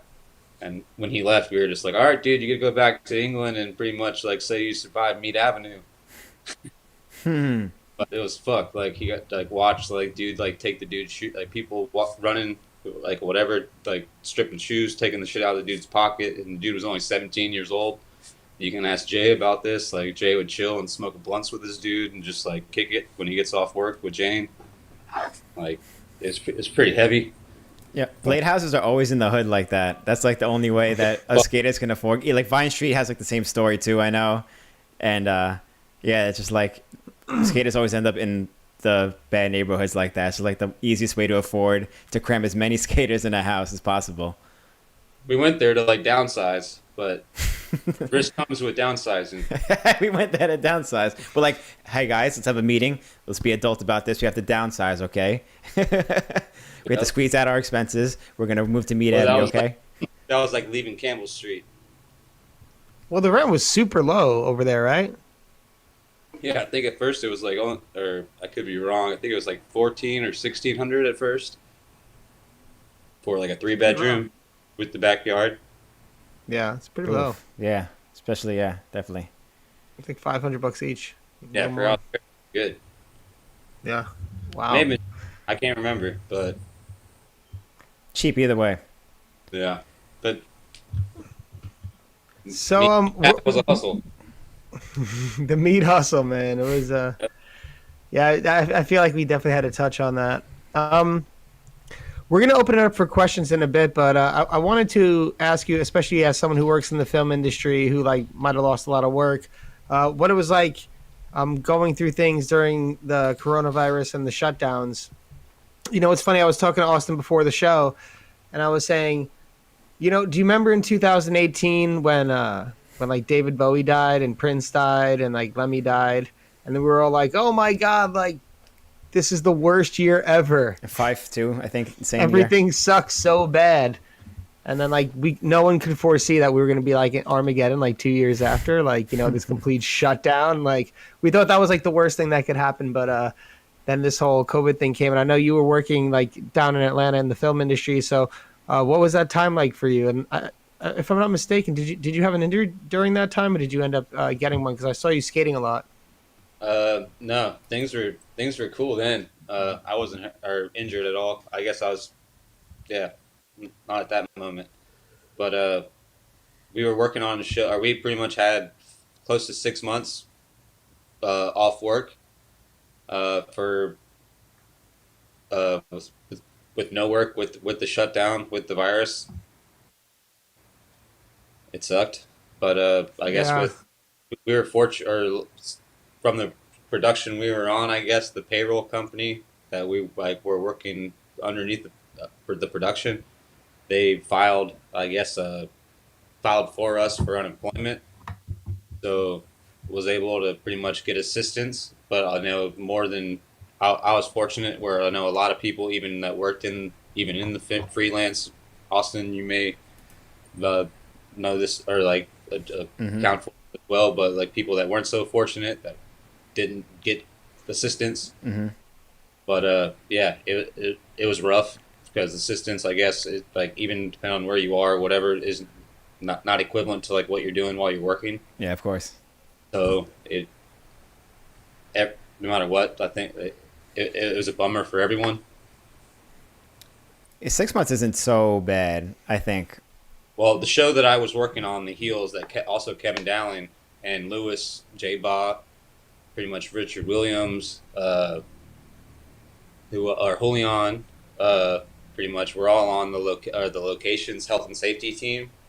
the Heels of Showtime show that's about to come out that I was on before the shutdown, but we were the first show, I guess, in like the entertainment and the shit to start back with COVID. Besides Tyler Perry, who owns his own universe. Yeah, I guess we got lucky with that. He owns a military base. No, he has his own network. He's absolutely killing it. He owns a fucking like military quarters for people and shit. How do you do that? How do you own a military base? They companies were gonna buy. I don't know the full the full shits behind it, but him owning a studio there was more revenue for Georgia than a company outsourcing money, or like a company like whatever. It's more beneficial to have a dude making movies in the space than selling it to somebody else. Yeah, no, that's true. Like revenue. Because he kind of brought the whole the whole movie scene to Atlanta, right? I know I think he's maybe like a native, or like maybe not a native of here, but like he's owned studios here. That's his second one. But yeah, he's a heavy hitter of like pushing the envelope of like doing whatever you want here, or like making whatever you want here. That's dope. California's so expensive. That's a smart move. Yeah. Yeah. Yeah. And it started somewhere else too, where it's not as saturated. It's definitely a huge move, also. Yeah, I mean, he literally owns like I forgot how many. It's like 300 acres or something shit like that. Like almost like what do you call it? What's the dude Star Wars? His ranch called Lucas Ranch. Lucas. Okay. Yeah. Yeah, he pretty much has like fucking Lucas Ranch, but he has Tyler Perry Studios in the middle of downtown Atlanta. That's dope. I don't know what an acre is, but 300 of them sounds like a lot.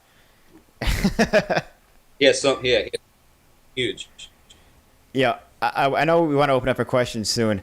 I feel like there's something important that we didn't touch on yet that we should do before we got into questions, because we started talking about it a little bit before the show about the beginning of the Rosie's days, and that you were kind of like a part of it, and even the whole like Face the Music era and stuff like that. Like, what part did you have in that? Are you talking about when like Rosie's came back and started just selling the like black M12? Like, is that what you're talking about before Valo stuff? No. I guess I was around with Charles and Sean of living in Birmingham when they made Face the Music. Okay. Maybe I didn't understand your question, but it's pretty much dealing with them. Dealing with them? What do you mean dealing with them? Dealing with who? No. With Face the Music. Yeah, I don't know. You were saying something about you were around for like the beginning of like Rosie's days. No? Oh yeah, or with Charles and with like them making the video and like editing or like. Yeah, like didn't you you filmed like Charles's like the roll and hit the king the first trick I filmed was him his ender for Face the Music. Oh shit! Okay, so we got to talk about this. You filmed the fisheye one? Was this? Okay. Yeah, that was the first trick I ever filmed. What? That was from my memory. That was filmed really good. He did it 3 times. I chopped his head off once and like I guess wobbled on one of them. Sean Engler fucking took the photo and filmed it long view at the same time. What? Yeah, he just had a list in Sean Engler's pretty much a part or like his office at his house that had like cutouts of like all the flash of all the writers of like all like printed out whatever, but like Charles had like his like list of like hammers that he wanted to do like on the wall, and pretty much like I guess the day we were chilling, they were editing or like whatever, was just like, let's go. Oh man. I don't know what I'm like doing. It worked. That's a crazy first trick to film. Yeah, it was scary as shit. It's a good way to get it started. I think I was more scared than he was. Obviously, I think because he did it 3 times in a row. But he laced it every time? Yeah. I mean, a trick like that, you kind of have to lace every time. But when he did it in the clip, it looked like he did it with like the utmost confidence. He just like jumped in super solid, grabbed the shit out of it, rolled away. It looked perfect in the clip. So, and like I said, I thought you filmed that spectacularly, because especially for your like one of the first clips you ever filmed, to film that fisheye, like going that fast, that close, like you nailed it. Who gave you tips on how to film that? I guess it was Charles. Every time he would walk up the steps and like telling me there. Charles and Sean, like they pretty much taught Buckaloo, who's an amazing filmer, or Mike, but they're or Sean. They're talented fucking fools. West Driver with rejects and all that, they're good. Oh yeah, those are quality videos and magazines back then. They definitely knew what they were doing. All the photos were completely on point. The filming and all the rejects videos was on point. It was it's good to see solid work like that, especially coming out of a place where all those heavy hitters are. You know, you, Charles, Rob, and stuff like that. It'd be a shame to see some of those clips filmed like really shitty. You know. Well, shit, I was fortunate to be there to watch it, but I was also very like graced by whoever the fuck filming gods to fucking like keep my eye. Or I don't even. Yeah, it was crazy. Say so put you in charge of filming. Yeah, or on that one. For no reason, just because you were there. You had like no filming experience. Yeah, that was it. He just felt it. It was time. It was time to send. That's putting a lot of trust in you, because I know from like a filmer's perspective myself, like getting someone else to film you do a trick. I told him, I was like, dude. Like Billy, I know you can attest to this too. Like when you want to do a trick and you're like not confident in the filmer, that fucks with you too, because you're in your head not only thinking about the trick. You're like, how many times we have to do this trick? Are you going to chop my head off? Like, what are you going to do? How many times we have to do this? You know, it's more than just the trick at that point.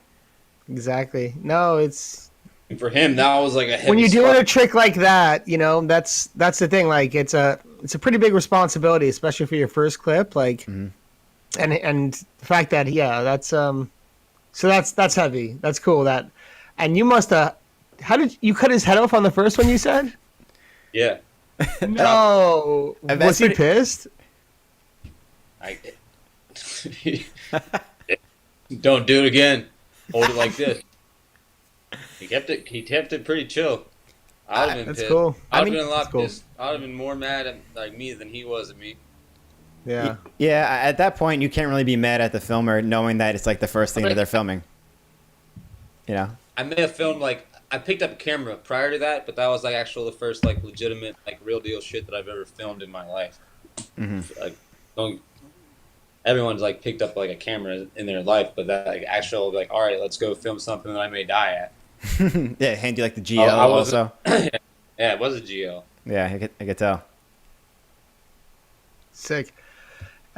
Yeah, we're gonna get into questions in just one more second and super chats, but Matty, I gotta ask you, man, because you're still ripping these days. Where do you find the motivation to skate? Like past the injuries, past like everything. You know, you're working full time, and you're still skating so well. Like I love everything that like I want you to skate forever, because I love every clip that comes out from you, man.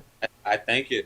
I just whenever I get the time to skate, I just like to skate, and I guess growing like skating. The era or like the stuff, I don't know, the stuff I enjoy to skate. I just like to skate. I don't know. I like to have fun.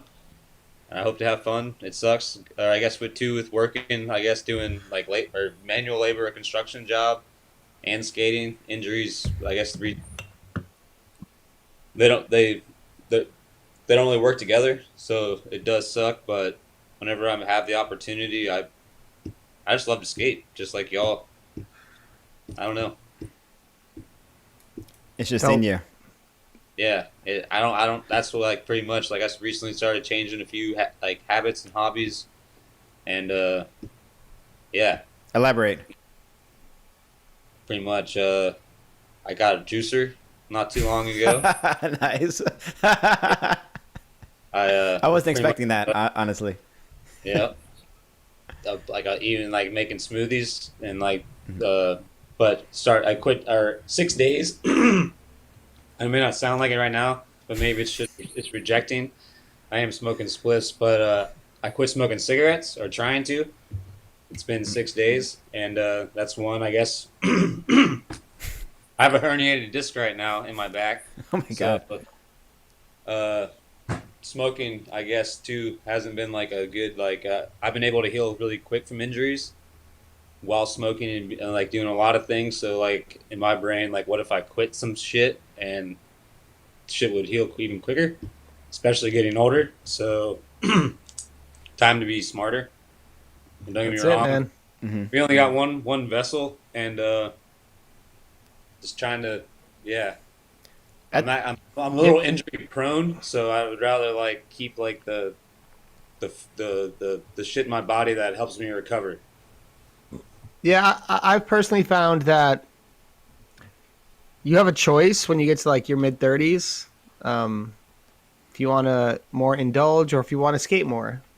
Yeah. Because if you want to skate more, you need to apply discipline because your body's already endured so much abuse. So you have to take that juice, or you have to take that juice. You have to take that extra time to stretch, that time to meditate, to reset your nervous system, that time to just like rest. And it's not the same. Like, I know, I'm not sure about Matty, but I know that maybe a lot of us were able to drink, eat whatever we wanted in our 20s. And by the time you get to like your 30s, mid 30s, it's the things that you put in your body are recovery tools.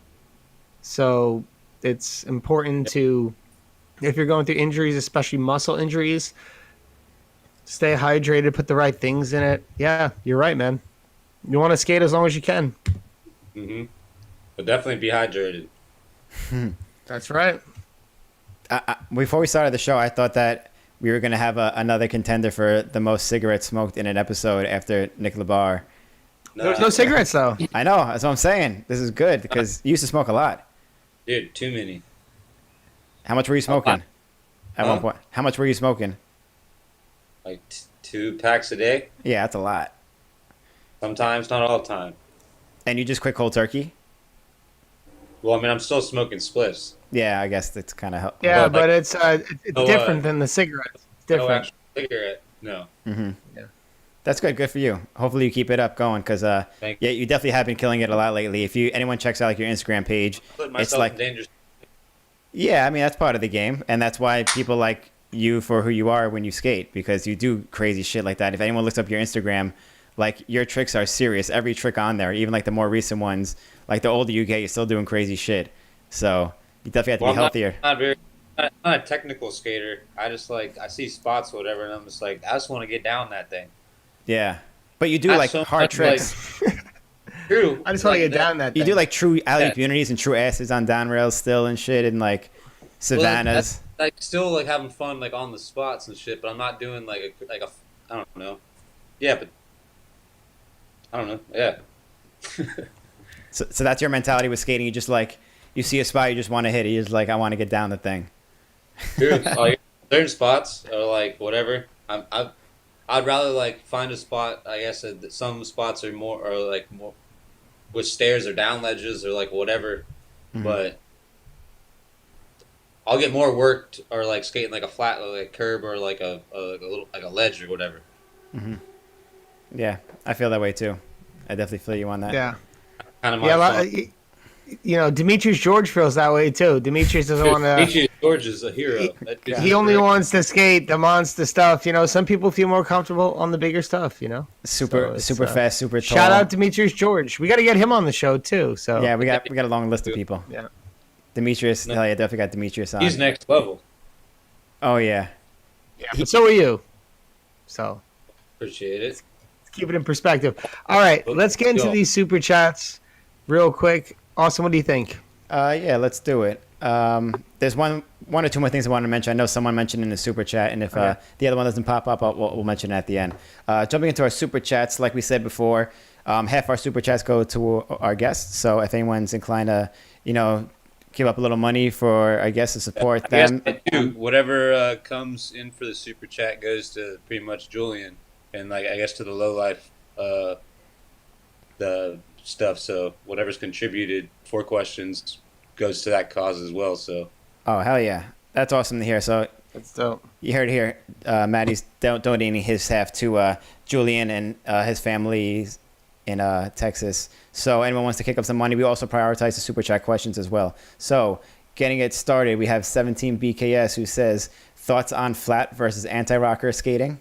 This is one of the things I wanted to say too, because I know you're a big flat rocker. I know. Yep. My thoughts are, for the most part, like it's how you started. I didn't start skating anti-rocker, so I've always skated flat. I guess the new concept of flat rocker being like 120 millimeter with a frame that's like 2 foot long with a like whatever. That's awesome. I have no grievance with flat or anti-rocker at all. I just like flat. I don't ride the crazy frames and shit. Just from riding flat, from like starting riding flat, but I have no grievances with either or. You're not like a flat Nazi. I just choose, I guess, like when I was riding for ground control, pretty much with the megas to the bigs to whatever, I try riding them. I honestly didn't like them because I ride, I guess, small wheels already, like a 56, 57 I would prefer, or a 55 flat wheel on a frame. So I don't want my frame being pretty much like an extra quarter inch wide, longer dimension.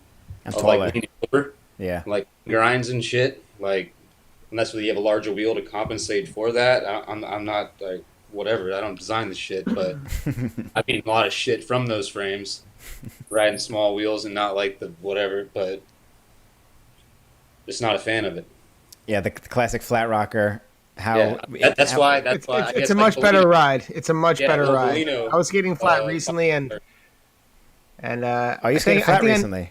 Yeah, you know what? And then I skated. I'm skating anti now, and then I skated a bowl, and I was like, man, I wish I was flat right now. You know, like a good bowl. So I think I might do two, because I think sometimes it could be two different things. I don't know. Sure, I don't no, different frame setups, but it's like I guess I remember when I was out or just with Bolino, pretty much was like saying we're switching from anti-rocker or flat. He mentioned, I guess, Proskow or whatever.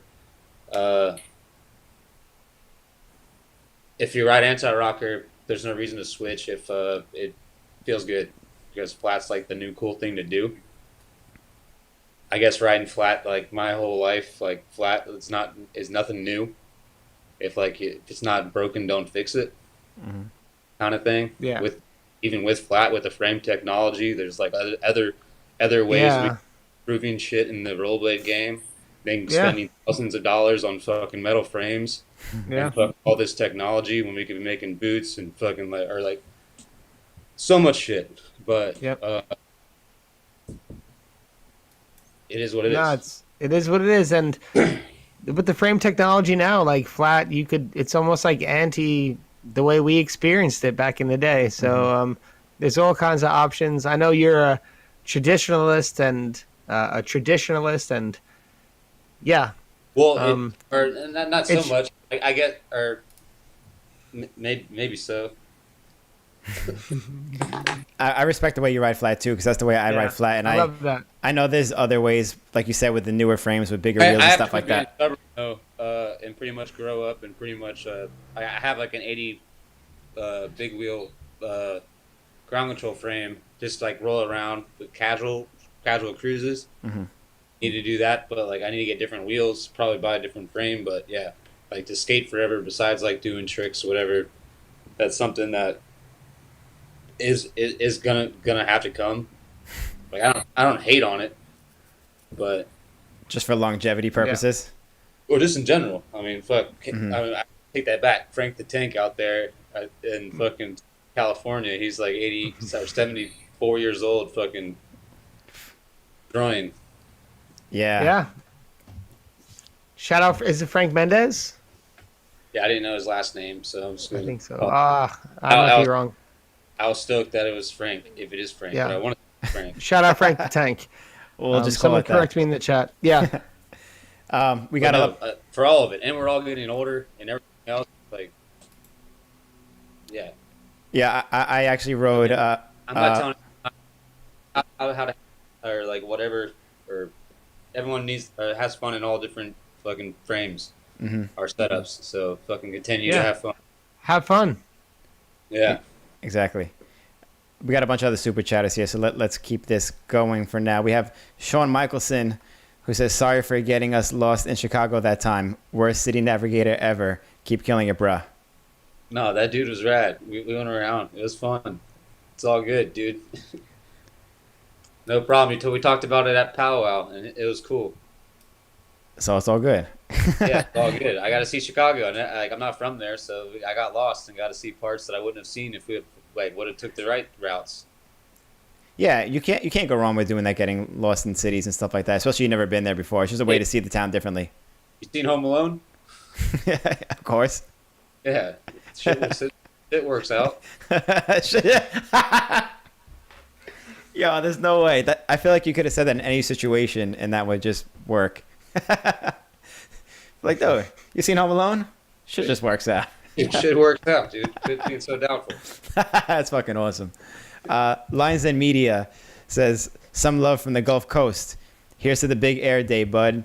The only one that has ever or will ever lace the Applebee's ledge. What was it? Like landing not one, not two, but 3 tricks on that beast. What's the Applebee's ledge? It was a ledge in Pensacola, I guess, in Radius, and then in Rejects, I guess. I did like a Royale, front Unity, it's like a parking lot, like ledge roll to like a down ledge with like a drop on one side, and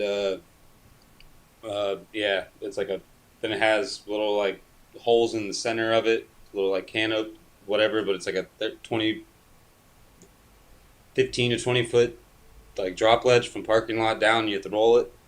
I was skating it. I was pretty stoked because Dre Powell and Rob were trying to skate it, and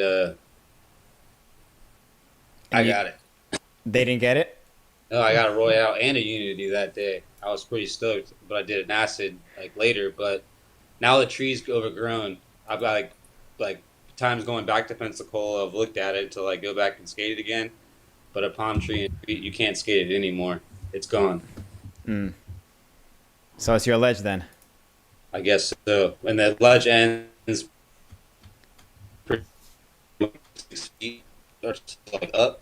Maybe not that. Maybe like 5 feet with like a little bit of grass. So like the whole like you got to be like it's not the easiest, but to do certain tricks. I almost kind of grinded it, but didn't do it.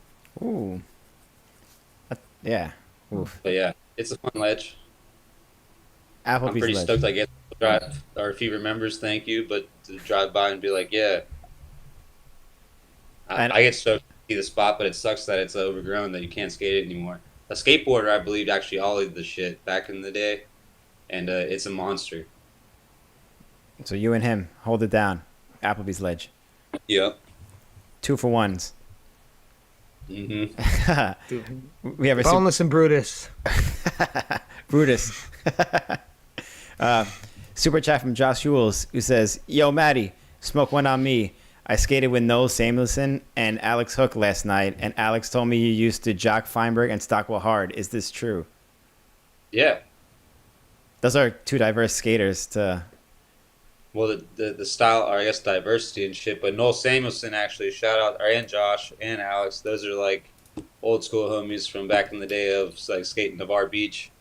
And yeah, Noel's, like, all of them are the shit. But Stockwell and Feinberg, those dudes both of them are rippers. Yeah. Both of them definitely. Despite the difference of style, or like the hammers and shit, I guess, like, yeah, very diverse. To steez out a trick like Stockwell and then drop a fucking like a hammer like Feinberg, can't go wrong. Yeah. Try to like get inspiration from the two from that, I guess. But they're both heavy. They're heavy hitters, both of them. For sure. Real quick, what's your favorite Stockwell section? What's your favorite Feinberg section?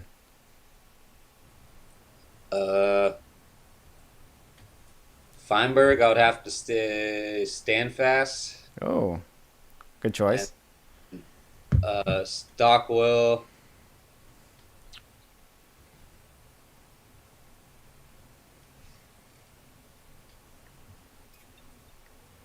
I don't. thinking hard. Yeah, or definitely, or probably regardless. Good ones. Good It's choices. a good one. Yeah. All right, moving along. We got yeah. some other ones. Aaron Schultz, what's your skate setup looking like these days? You still rocking flat?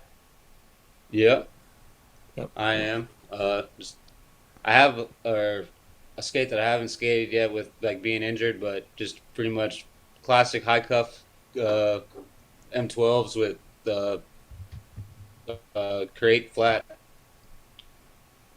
Is dead wheels. Create flat. Yeah, classic flat. Yep. Yep. Yeah. You function well in that situation. They're solid. They're very good frames. I always tell people that too if they're trying to go flat and you want to like stay basic, like Create frames, in my opinion, are like the best frames for skating flat like that.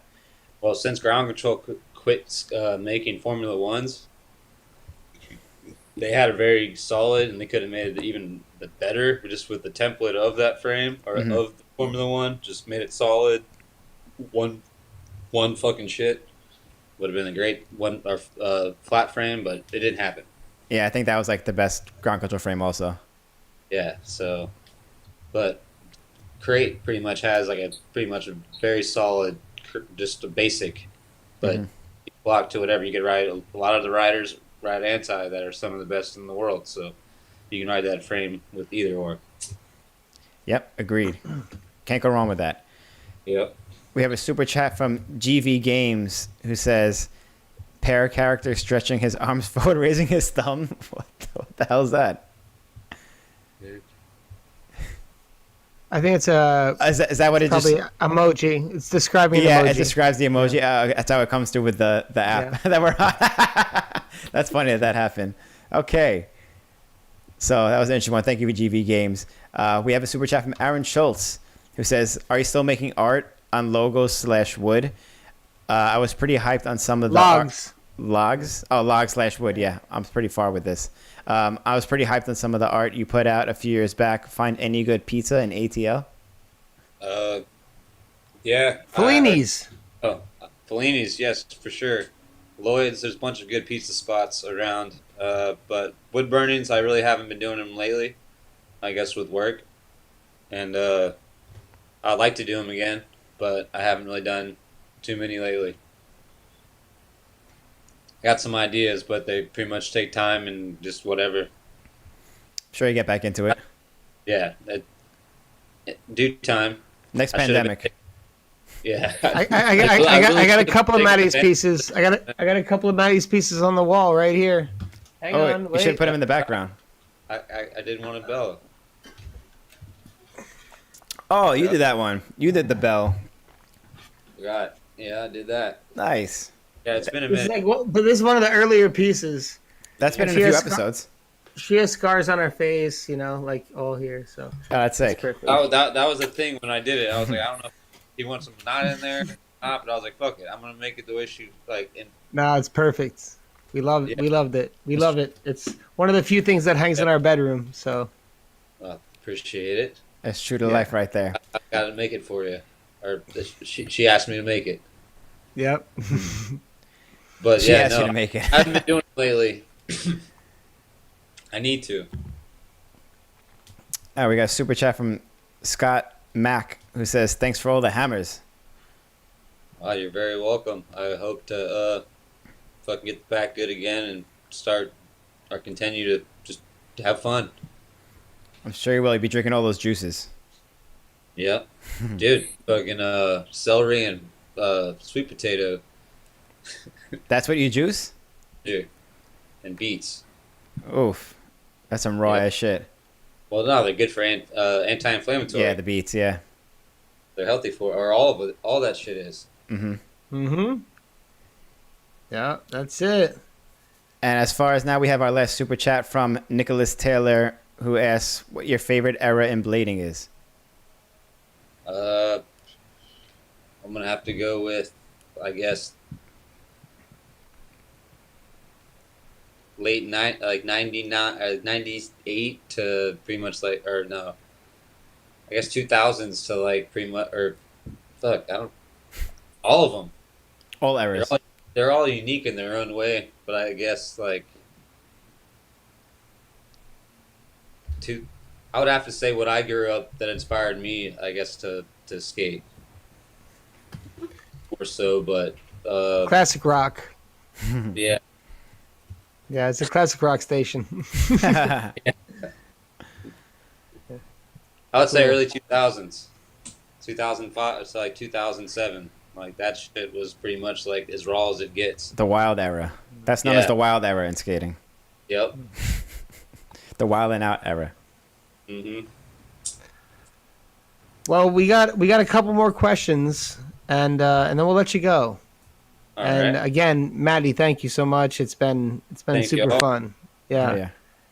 yeah. Kevin Collins says, Matty, going to skate Gainesville anytime soon? Wow, Gainesville. Aaron Feinberg's hometown. Yeah. Well, in Georgia, there's a place north. Yeah, I guess with Lewis and pretty much the John and Bon and bunch of the J-Bach. Gainesville has shit tons of spots.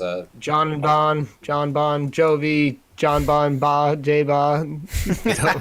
Us boys, but line the is spots that a up rap? in Gainesville and send them to us, and we'll come there. If the spots are in game, I've seen spots on the Northern Skate Spot, but look for down ledges and banks. Those your spots, down ledges and banks?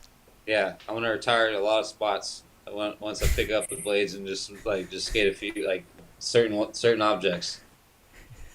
I like that confidence. I want to retire a lot of spots. I love that. Dope. This will be our last question. Matthew Rice says, what's your connection to Maryland? I've seen you rocking Orioles hats for years, but I feel like you've already answered this question, so I don't know if we Yeah. need to get into this. I was born in Maryland, Hmm. in Silver Springs, in between Baltimore and DC, and my whole family, both sides of my family, all pretty much like originated from there. Still live throughout Maryland and Pennsylvania, and I guess now a few different places. But yeah, that's pretty much like the hometown, our home state. Yeah. Your roots. Well, Matty, I want to say First thank state. you. We've been talking first for about 2 hours now. It's been lovely. It's been awesome. Thank you so much for everything, talking to us, and it's amazing to see you're skating through all this years, and great to hear that you're doing so well for yourself. But do you have any parting words of wisdom, last things to say to the future generations of skaters who might be looking and listening to this podcast, or words of advice for all these years of, eating shit, coming back, recovering, ripping, staying true, and then shout outs. I'm sorry, that's like a lot on the plate. I'm just throwing it all out there. I would say to like the old shredders to the new ones, the same kind, or like whatever. Have fun, fucking whatever you do. You don't gotta fucking do hammers to have like a good time. You don't have you can do whatever the fuck you want. Just have fun, skate. That's why we all do it. And shout outs, I guess, like definitely to Dunkle, Trace, Shima, you guys, pretty much everyone, Joey, fucking Noel, or fucking everyone. But fucking just shred whatever you want, fucking have a good time. Really, that's it. At the end of the day, stay healthy, I guess, or like definitely not, I guess. Like you definitely have to do it. Getting older, especially for new people. Like bad habits are fun, do them, but do them pretty much like counteract them with like a good fucking healthy shit. But Balance. yeah, balance. Yeah. If you want to last, balance. Shred. Yeah, have fun and shred. And drink a lot of water. One thing before I let you go. Water. I was trying to figure out the posters behind you the whole time. Obviously, there's the sleep one. I'm looking above that. I feel like, is that the Allman Brothers one above you? No, I got there's a Leonard Skinner album. Skinner. I knew Skinner. Yeah. Okay. There's On the left, right? yeah. Yeah, that's Skinner, but above you, Hank. Hank Williams. Yeah. That's like Luke the Drifter, and then Mhm. pretty much the Holy Mountain. Yeah. Or goddamn, yeah. And what's the one behind your head? What's that? What? Right behind your head. That one. You're blocking one. Right behind your head. Move your head. The one right there. Yeah. Yeah. Oh, that's What's that? me or Johnny Cash. Me to sell. Sorry. Johnny Cash. Yeah. Dope. Awesome, Oh Matty. yeah. Thank you so much. Damn, we didn't even get into music today. Well, we'll get into music another time. But Air bombs. Matty, Awesome. I can't believe you didn't talk about Arizona. But Were you waiting for that? No, I thought you were wasn't. going to be airballing this whole time. No, grabs are of the past. Did you retire them after Arizona? Yep. You No, did. Not so much. Airballs. Hell yeah. Matty, Sure. thank you so much for joining us. Thank you everybody for watching. Matty, Thank you're you. the man. Everybody, we'll see you guys on the next one. Matty, thanks so much. Love you, bro. Love y'all. Peace. Later.